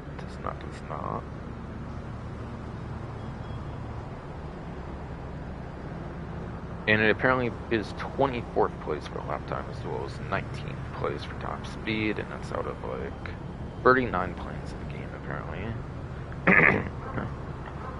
Though also, I don't think he ever tested the Agent Sabotage planes, the Dust 300H or the Titan 250Ds. I don't think those are actually on the list. So I think there's actually 41 planes in the game actually, and it's not really the most known how those would perform.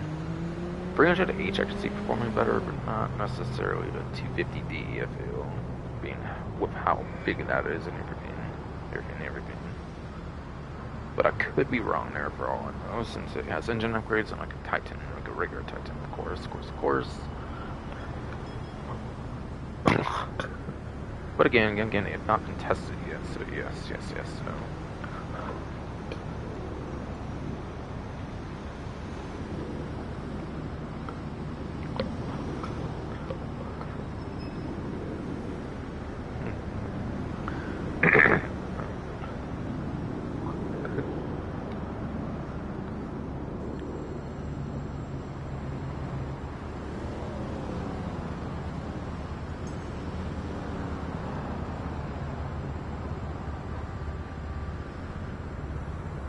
So it does seem above average for top speed for the plane class, but not really for lap time. It seems to be a kind of slow one for lap time. Also, this vehicle is Pegasus, by the way, so there's no storage limits. You might as well just buy one if you have the money for it. If you don't have the money for it, just skip on it, obviously. It's not that crazy or anything.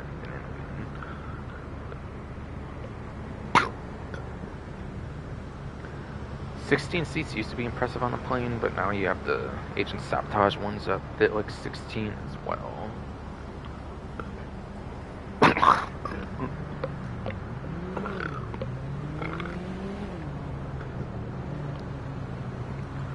But yes, 16 used to be impressive on a plane, but now you have the Agent Sabotage ones as well to have 16, like the Titan 250D and the helicopter one. And the helicopter one, yes, that's 58.7 Iron Mule, as well as 16 seat capacity, I believe. That's not really a selling point much anymore, I would say. And then, since you have some better aircrafts to have that now, the last year or so now. I don't know, like over a year even at this point. Or maybe not. It just came out in March, so it might be approaching a year at this point.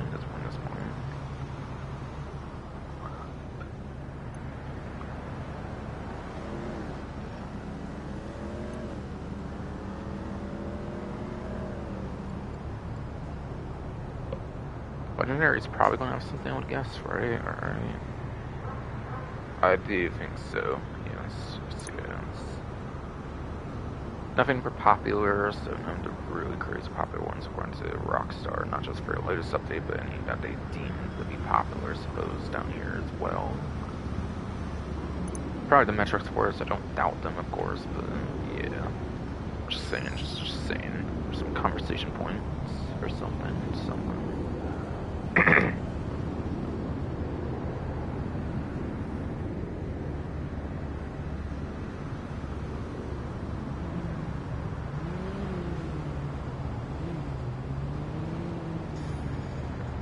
Alright, so Picasso Tempesto is actually a discount. Sorry, I would have saw this when I was looking at the Reaper. Definitely, I just kind of forgot. It was all. I wasn't going to cover it there anyways, to be fair, but yeah. 1,300 away from like a pretty exact amount that would be easy to go through, which would be like 400k, right? I think so, yeah. So 398,700, I think, then for the savings for 3% off, then I believe on the Tapesa, no lock on jammers. I don't think it's probably ever got faulted on the website. It's probably always on the big websites then without a fault, like within the last 2.5 years or so. Or Sanders Mercenaries more so, I guess. It's a supercar, it's a pretty budgety supercar as well, I believe. So it's probably not going to be that good like the Reaper, for example, from earlier, but yeah. Regardless, I'll go over performance on it. Like, regardless, so. Wow, this one's even cheaper than the Reaper. It's probably going to perform around the same as the Reaper if I were to take a guess.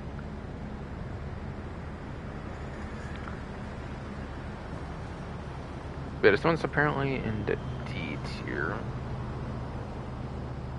which actually is a better tier for a lap time at least than the Reaper, interestingly.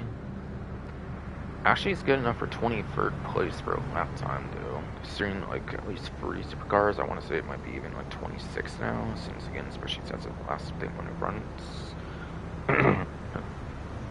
And it's apparently 50th place for top speed, which is probably like 53rd now, I'm guessing. Yeah, really. It can be above average, I guess, for the lap time. It's very much below average for top speed. It's pretty budgety, pretty cheap, but I probably wouldn't get this one personally. I mean, it's back in days where I don't think every vehicle really had like livery support and like better customizations and stuff either. So like, it's probably gonna be pretty disappointing customization wise, I'm guessing as well. If I were to take a guess.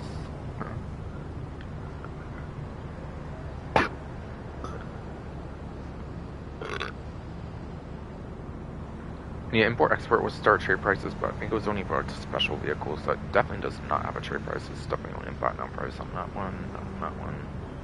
So that would be the price anybody would have for the event. Just to make it clear.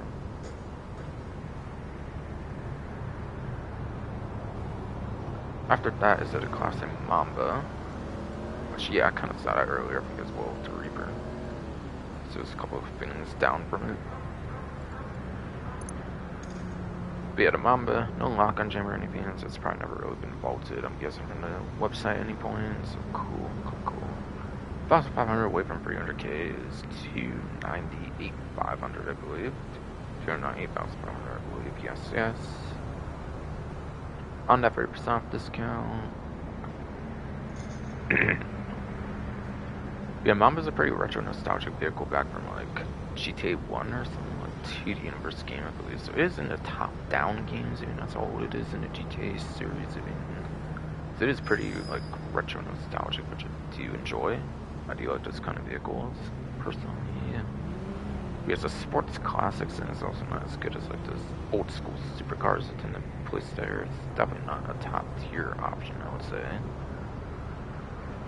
With what I'm seeing right now, but I'll go over the metrics right now. Though. Again, I'm roughly 152's vehicle spreadsheet, GT Online Racing YouTubers spreadsheet.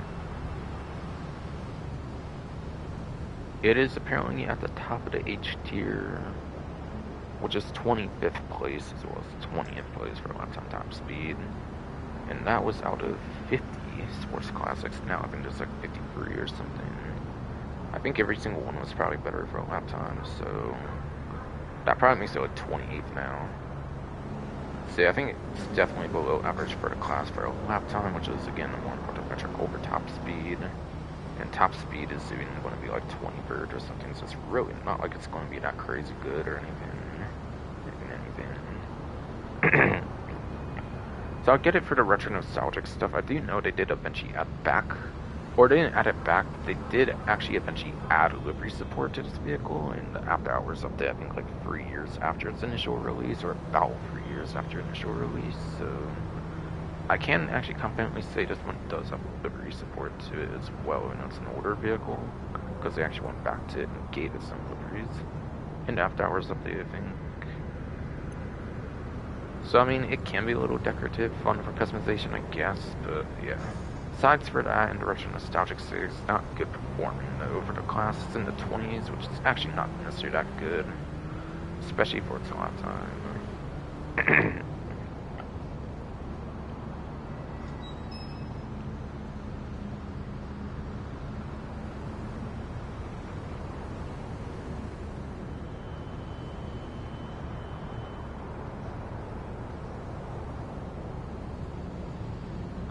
Alright, then into 4 doors. There's at least one here. If I'm good, if I saw you had a PFS or Astron. The one from the contract update, not the custom one. That can be the HSW on the other hand, though, unfortunately, though. If it was this one, it'd be platform exclusive, though, to be fair. But yeah, this one's the all-platform version of the Astron. Which is the one from the contract update, not from the 9th gen release, obviously, then. So that is $474,000, I believe, on the 30% savings, it looks like. Never really got bolted in, yeah, has no lock-on jammer on it, it seems, either. Again, like I was comparing for other SUVs later on, predicting they're going to be bad or not performing for bolted ones. Astron is one of the sportier SUVs, so I assume it does perform kind of actually pretty good. So even if it's not the HSW one, it is pretty fine performance, especially if you're on the legacy platforms. If you're not on a legacy platform, then you probably shouldn't get it, and there's just a custom one with the HSW upgrade.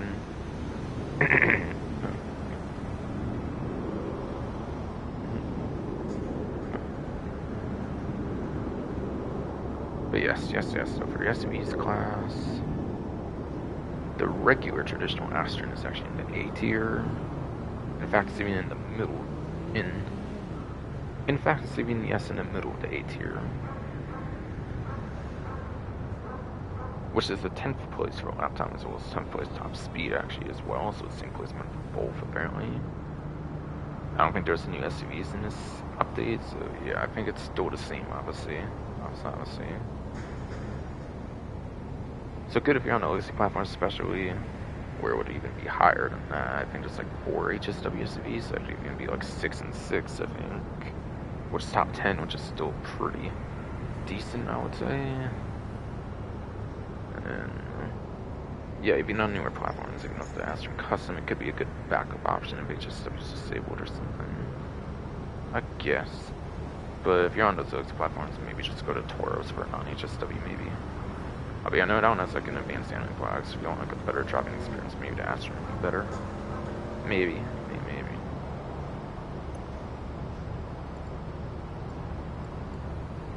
Also after that, it's actually Lampadati Novik up next for Legendary. Damasceno and Resort. And yeah, I don't think this has a trade price. Same with the Mamba from earlier, but yeah, this stuff doesn't have a trade price, I'm pretty sure. Trade prices for that update were probably like a mining tech vehicles primarily for contracts.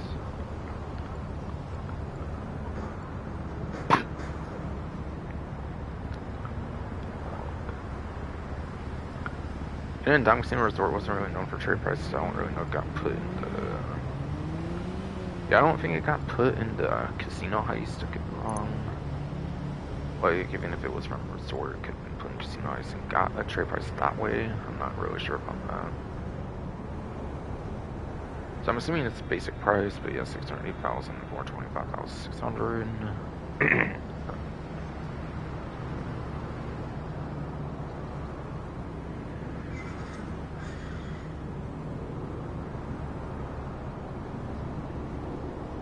Yeah, 182, 183,000-ish, like 182, like 400 or something. I'm not actually that sure, actually. I think that actually sounds right to me, though, actually. Because the 82 would get it to 6 on that digit, and the 400 would get it to the 5, I think. Yeah, I think so. For like an exact value there. We have another SUV. Not as sporty as the Astron, but could be kind of good, actually. It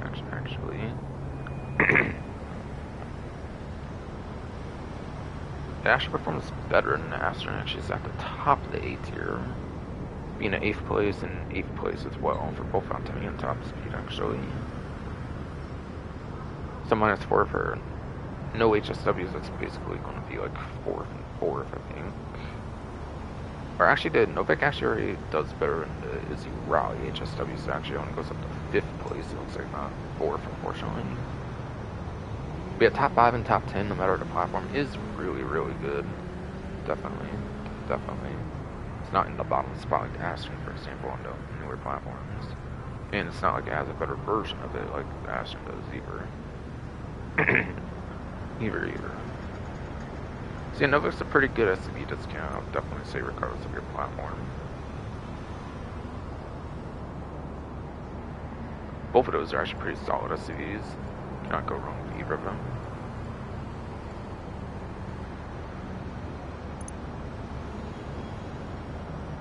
No motorcycle discounts, and definitely nothing for special with you here this time.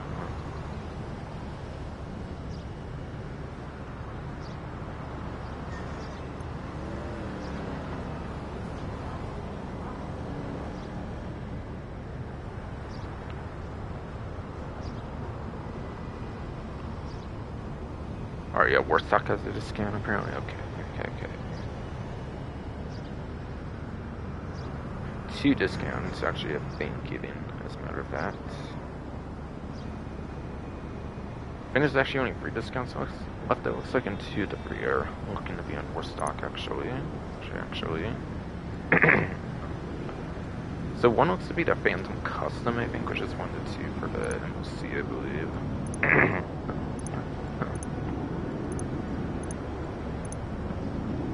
But yes.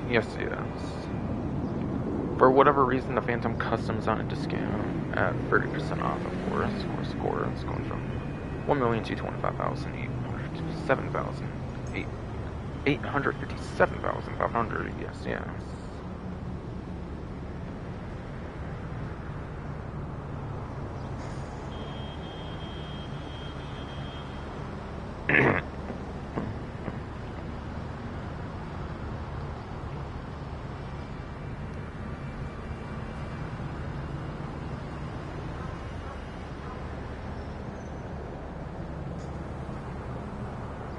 It's in the 360k-ish amount. I'm not going to really think too much further, especially because my body puts some kind has been annoying right now. But yes. And give us not just a whole discount name. We'll see. I don't feel like thinking as much on it really, or really to.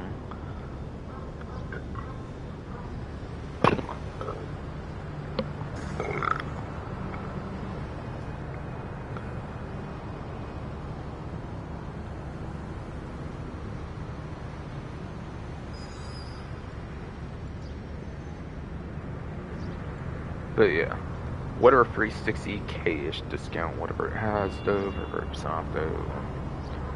Howard Custom is the more expensive one, so I think the Howard Custom will probably just be a little tad better.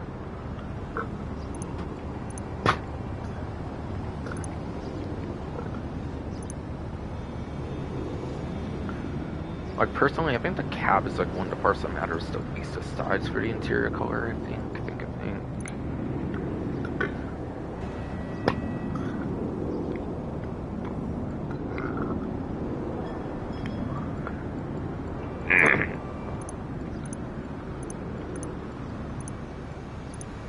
So it's just Phantom Custom, no other part of the MSC is on discount, by the way. But by the way, not even the Howard Custom, not even the Howard Custom is on discount.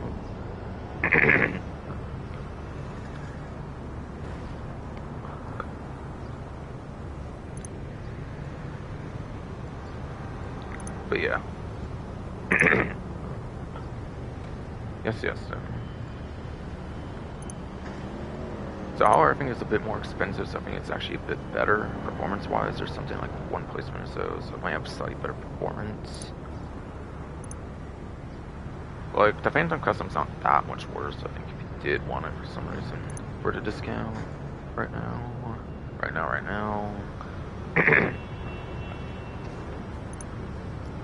But yeah, the main thing is the bays that really matter for the MSC.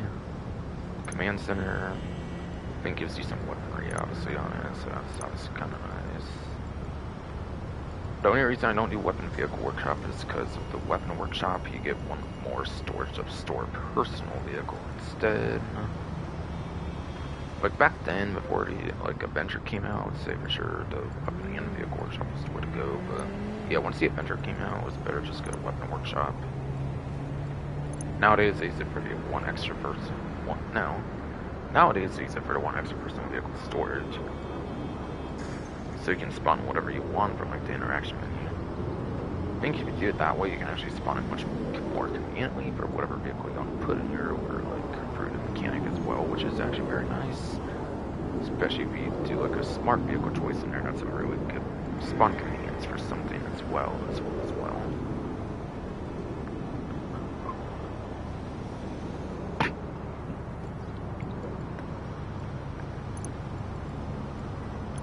So it's fine, but I think the hauler's just a little bit better, I think.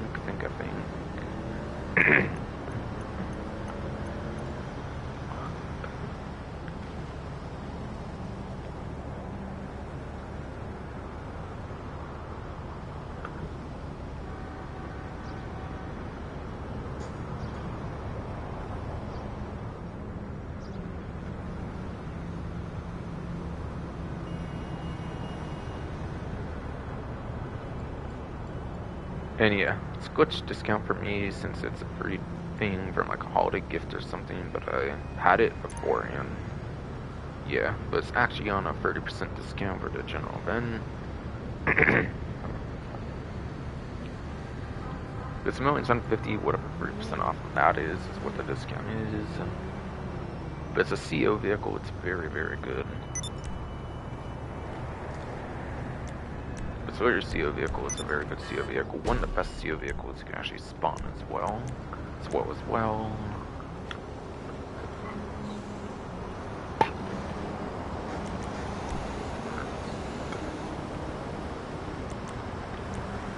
Also one of the most expensive ones to spawn as well. I think Tertullium is like 30k if you don't have it for free, whereas I think the Buzzer is like a 25k purchase each time if you don't have it for free.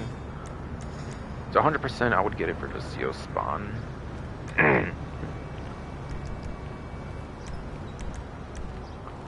Also, here has one of the best machine guns for a helicopter. Actually, day one machine guns actually tend to be better for helicopters in the game, so apparently Buzzard is one of the best helicopter machine guns in the whole game.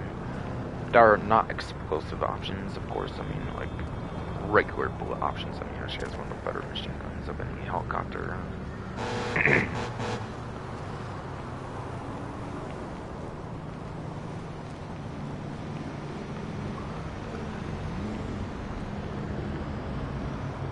And then yeah, the missiles.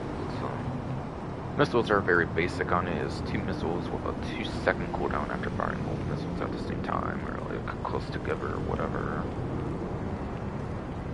So you have to have a cooldown for the missiles. Unfortunately, so they're not the best for missiles, but they're alright. They're alright. It's a pretty alright sourceable vehicle. Very good grinding vehicle, especially using it as a CO vehicle. It's one of the best grinding helicopters in the game. I would say still in 2026 even, kind of. Which overall makes it one of the best vehicles to grind within the games, and this helicopter is one of the best vehicles to grind within the game as well.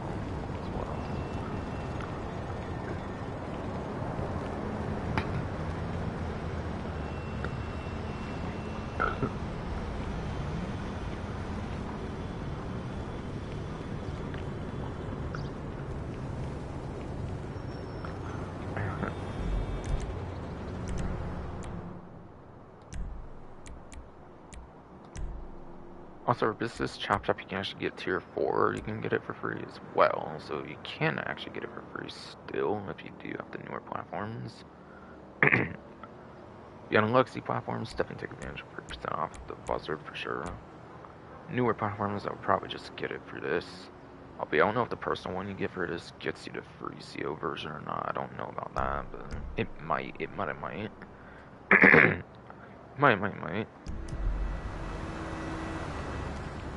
We're starting to see now like 6 times, but yeah, body versus dump currently being a prick.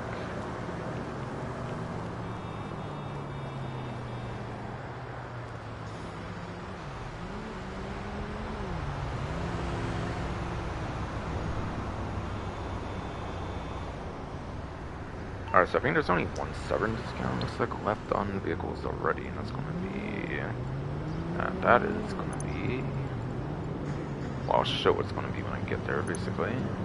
So basically, it's not unpopular, that's for sure. It's not necessarily for sure going to be that good in a sense. Kinda. I also think it's actually in 4 doors as well, but I'll go for all the 2 doors just in case.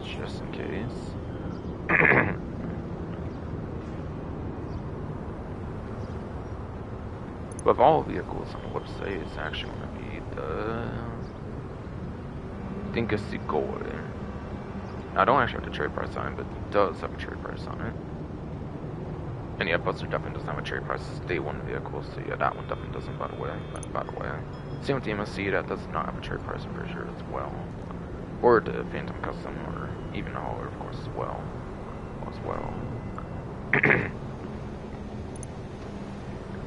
I don't have to say what the requirement is, since I have that trade price. But yeah. Complete Thompson Ice finale is completed with the vehicle selected, unlock the trade price, it's how it sounds. That means you don't have to drive the getaway vehicle in the actual heist finale, you just select it as the getaway vehicle for the heist, completes that heist as a leader. That's all that means, you don't have to actually use it in the heist finale, which is nice, Because I actually just steal police cars, I don't even bother with stealing the getaway vehicles, it's kind of a waste to do that. It's quicker to just steal a police vehicle. And much more efficient, therefore, as well.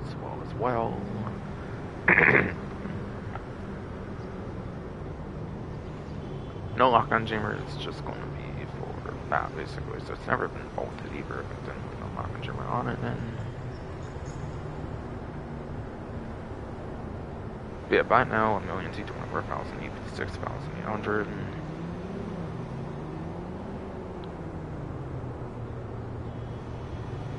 Like 7, like 200. 367 200 or something, I think, for the savings I'm buying now, 50%. But most importantly, the $918,000 to $642,600.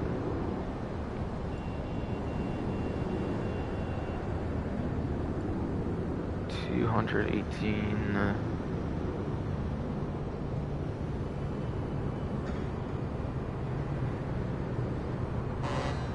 And 57. 400. So what, like 75-ish K or something, I think.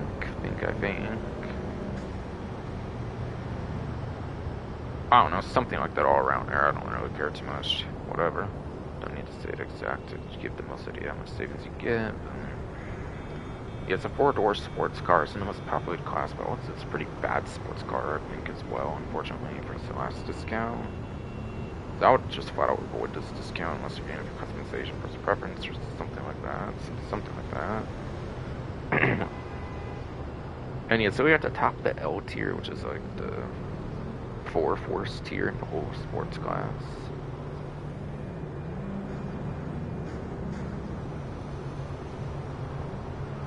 Yeah, it's like 4 force letter of the sports class for a letter tier. It's 104th place for lap time, apparently, as well as 71st place. Top speed, yeah, it's not good at all, basically. So yeah, don't get it for performance. It's absolutely trash for the performance. It's just for customization for preference reasons.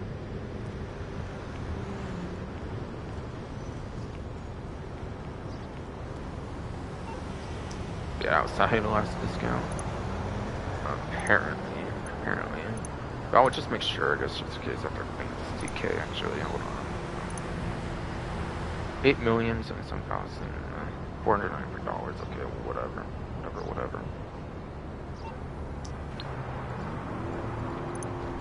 So again, I'll go where I was earlier. Make sure that was in fact the only one.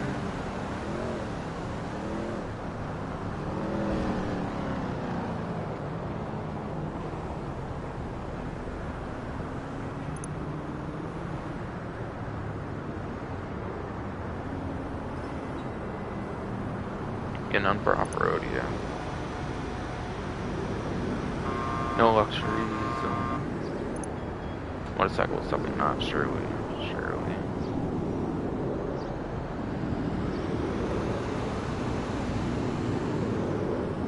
So yeah, that was in fact only a 7-cent discount this event, unfortunately. Yeah, and then one on the site just wasn't even that good. Interestingly.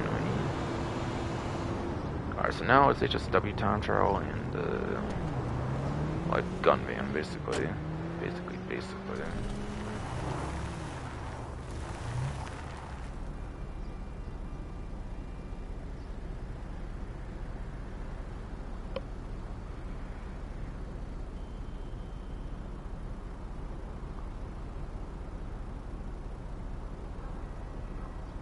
So the stream ends randomly at some point for whatever reason. It's not that big of a deal at this point. I've covered pretty much the bulk of the event. Gun van I could kind of carry a little less in a way. Yes. If things have to just randomly go berserk for some reason. Like last time. Or I can even just do an outro for the stream even. But I'm gonna head towards HSW Town Travel. I don't think I saw the gun van one single time this stream. Yeah, HSW Town Travel is also not yet quote GPS, so I had to do it from the map, I think, as well there. Fortunately.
Okay.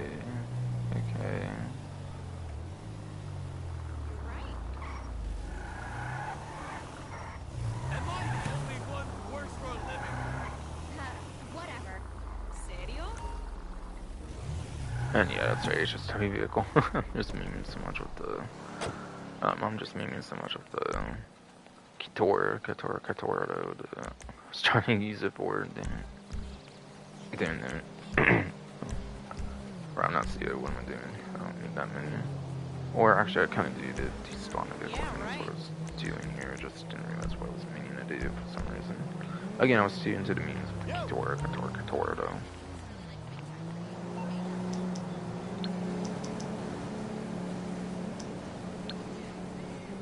Alright, now we're gonna call for the Rapid FMJ Mark 5. You calling for some wheels? Obviously. I'm Johnny on the spot. I'll hook you up.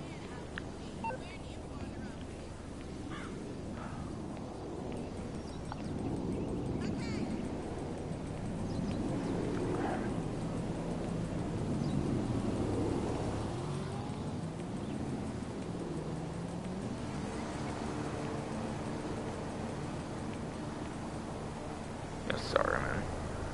Man, my feet are a little hurting from my burping belching in his body for some kind or something, I don't know. Whatever, though. I'll bring it to you.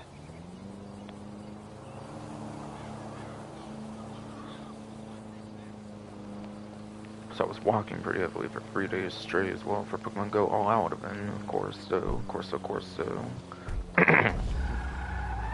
I just really wanted some shiny legendary Pokemon, of course, so of course I did. Of course I was walking 3 days straight for that stuff all, of course. in the wild for once, for once.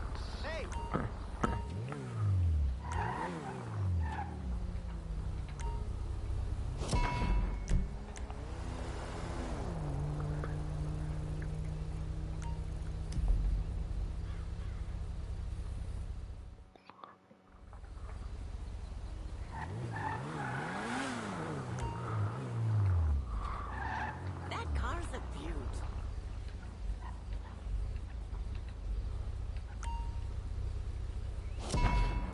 Wait, what am I doing? Yeah.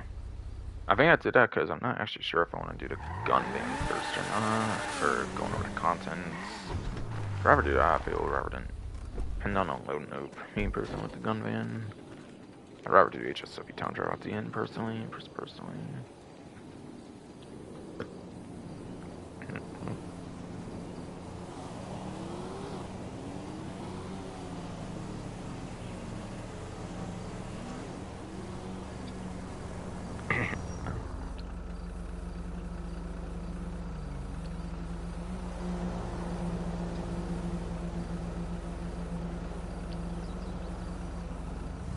Alright, so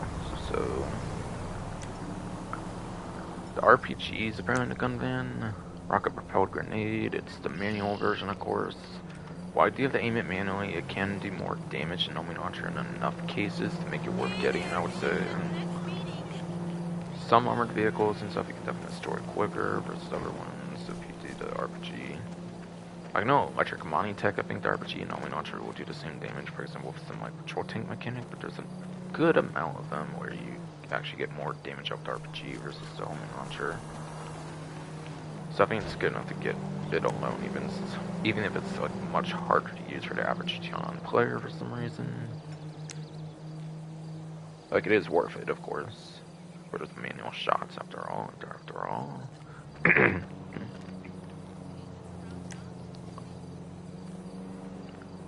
Heavy snipers also available apparently, which has Mark II ammo types to it. So obviously you want it for the Mark II versions. One of only 2 Mark IIs of any sort of explosive rounds on them, as well as the 12. Yeah, of the 12 Mark IIs, it's one of only 2 that has explosive kind of stuff. Besides for the pump shotgun Mark II. Even in this one's slugs, this one's actually rounds. This one's like short, like, yeah, this one's like short range, whatever. This one's more like long, like mid-long range. So pretty unique for a Mark II weapon, I would say, for that reason. Even if you don't want explosive vehicles in the city area, it could be kind of good to get the kind of older, like, one-shot capabilities of the, like, Mark II heavy sniper. I think they nerfed it at one point where explosive doesn't mean, like, one-shot characters anymore, and it's a 2-shot usually. From what I hear in city area, you can kind of one-shot still, I think, from whatever. Might even be guaranteed to go off for the fire as well on the heavy sniper Mark II, which helps for that for sure as well.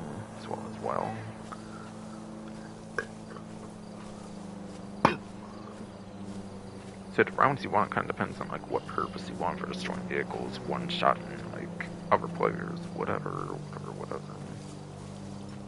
So they did kind of nerf the explosive where it doesn't do that anymore, I believe.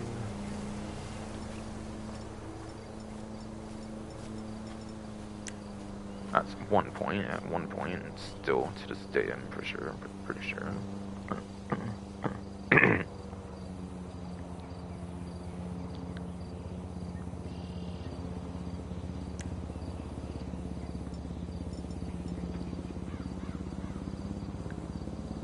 Muskets also apparently at the gun van.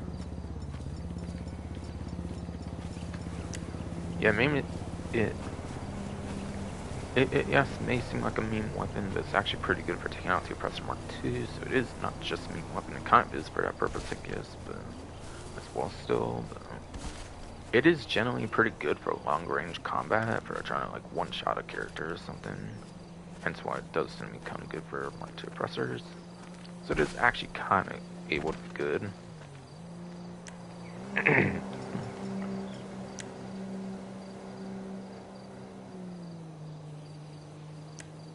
And then pipe wrench for the melee weapon. Looks like this time.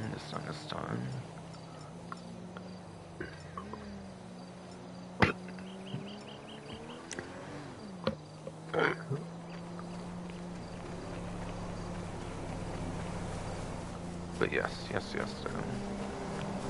think it was added in Biker's DLC, so I presume you can also Biker mate. But yes. Yeah, what? Yeah. Tonsil's yes, bro. What are we doing, man? Come on. Body person, no. Come on, no. Yes. It is a biker melee weapon, though. I think it was added in Biker's DLC, so yeah, I think it was added there so you could actually do biker melee with it and all that kind of stuff. That was the main gimmick for it once added in that update, I believe.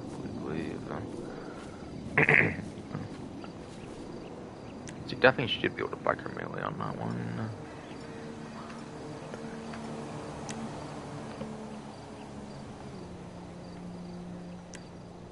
After that is the railgun for one of the discount ones. It's a 40% off discount. It's also gun ban exclusive. No other retailer ever holds the railgun. It appears as well.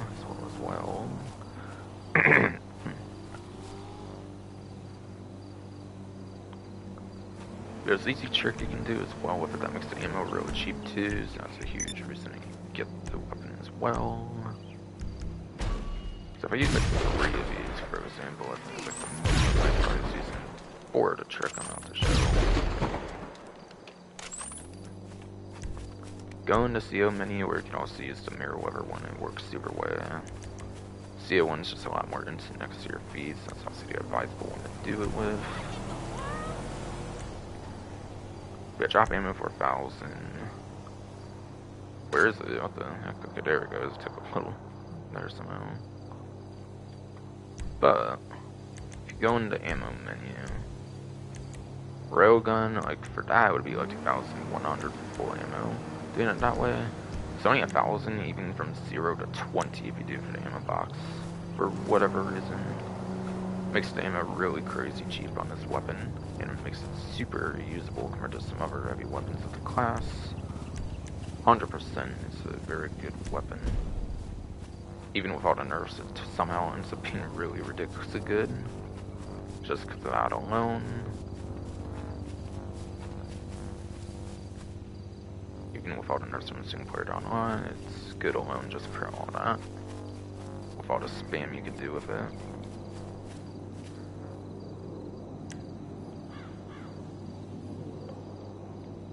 So yeah, it's 40% off for all players.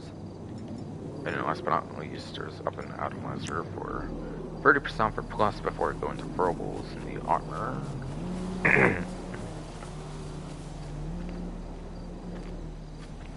Trying to wait for another vehicle here just in case. Yeah, Ragdoll's vehicle, so it's very good for up an atomizer.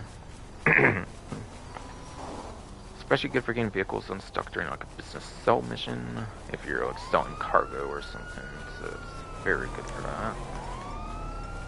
Alright, last but not least, the throwables. So you have the basic explosive throwable with the grenades. Obviously, like an old reliable right there, not the big steal, but like it's obviously able to be pretty good, depending on like what you're using it for. Alright, I'm gonna do the what's their thing? To call these cops, I think. What do you need exactly?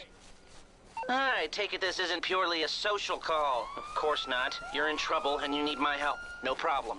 Be over here, I guess, just in case. So I hope we don't get seen using the things, and maybe get it again somehow. Or not using them, but just simply like holding them, just in case.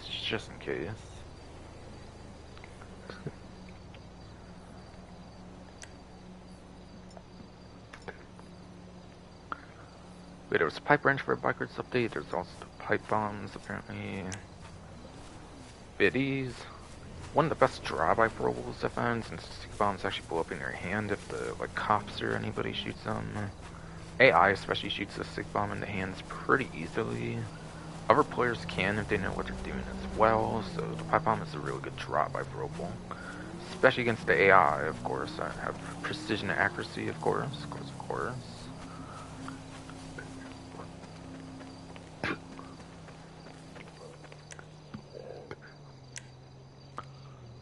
So I'm not 100% how these work compared to other throwables, but like, yeah. Doesn't blow up in your hand like a stick bomb does, so it's a very good choice for a drop by throwable, I know that for sure. For sure though.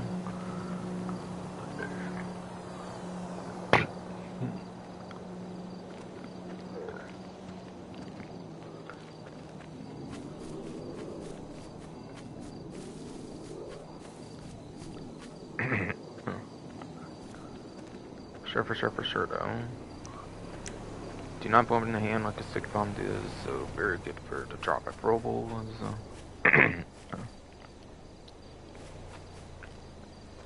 Because AIs with that precision and accuracy will definitely shoot your stick bomb if you're doing like a contact mission or something.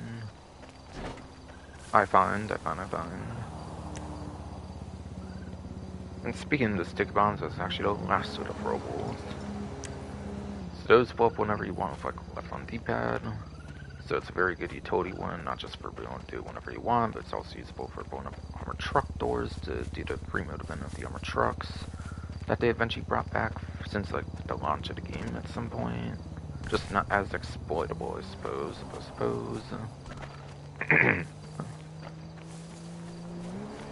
So as the utility use, and you can just blow it up whenever you want, basically makes it really, really good.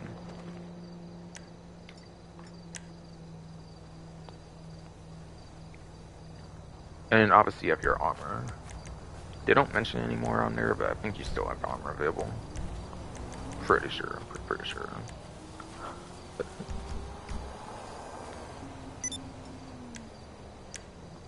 Okay, so that's the gun van right there, basically. So now I just have the time trial, HSW time trial.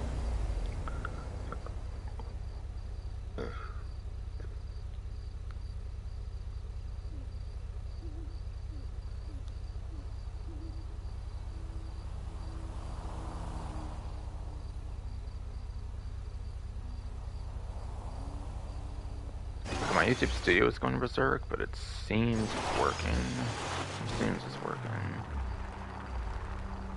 But yes, so... Dr. Dre, Dr. fuck ass Retard, as I like to call him. Not because it's just a meme name, it's just a funny name for him, I feel. Okay. Yeah, 3 minute 31 second part time on HSW Bluffs. But nobody wants to see his music in this game no more, I swear to him. Can't flip him off with the birdie mode or something in the game, actually. Tried it and you can't.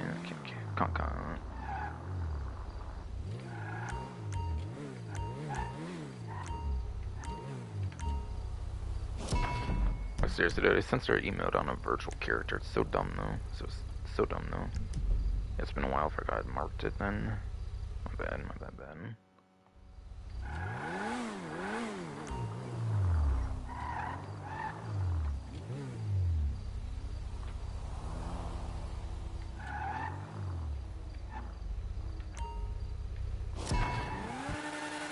It's sad I only let you flip off a virtual game character like Dr. Retard.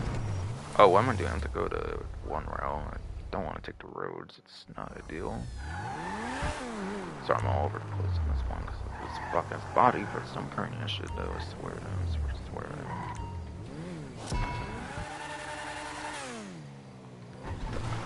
Yeah, that's what I mean to do here.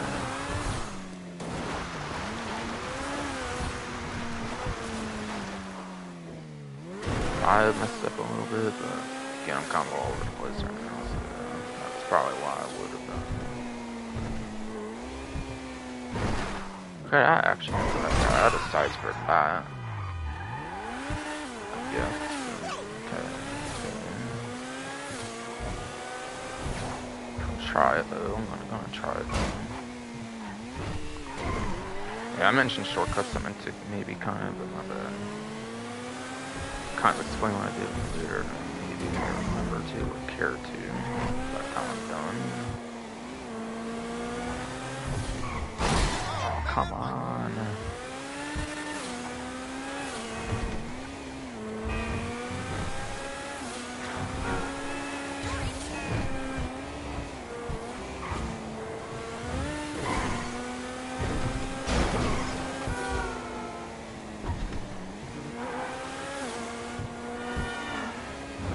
place to be. Yeah, definitely. I ain't paying much attention to the map, I'll be honest. Simply trying to get done.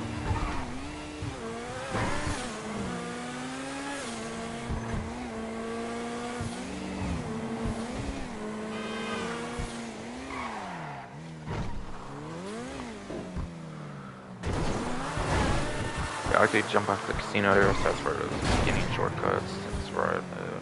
That's right there. Yeah, there's some very good beginning shortcuts, besides for everything, it's basically just that one shortcut I do. Or I assume it's a shortcut, at least. I don't know on that third one, honestly. First two definitely I would say, but the third one not really sure. For the first one I know for sure it's definitely not really sure on the third one especially though. Like by the casino there, of course, the one my headlights broke for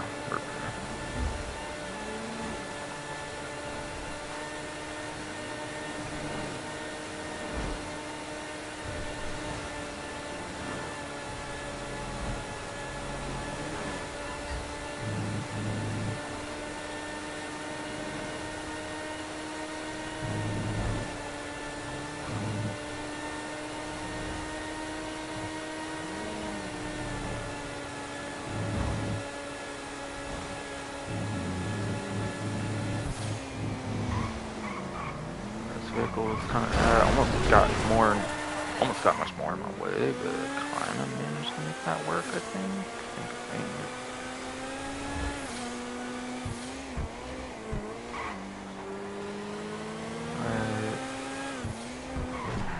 Oh, jeez. Okay, I kind of goofed. There a little bit. I don't know. Map's kind of dark for me right now, and I am using like the lowest brightness for some reason. I think as well. I think the game kind of advised doing it a certain way, and I did. Probably should have ignored it. Oh, I barely did it. No way. Okay. Had a feeling I would actually. Haven't really had to do multiple attempts in this vehicle, so I just risked it and I got it. 253K. Oh my lord, I was so close. Not even by a second. It's because of some of the craziness. Went in a car being there at that one point. Not letting me straight up launch from this. Second shortcut though.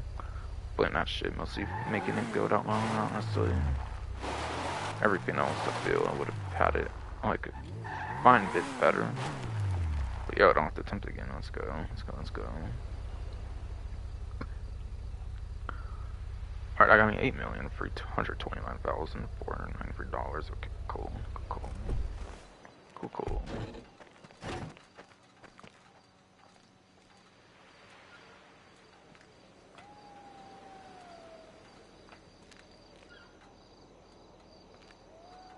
But yeah. It's probably gonna be it for NBA 2K26 here though. No, I'm kidding. No G-Town on no.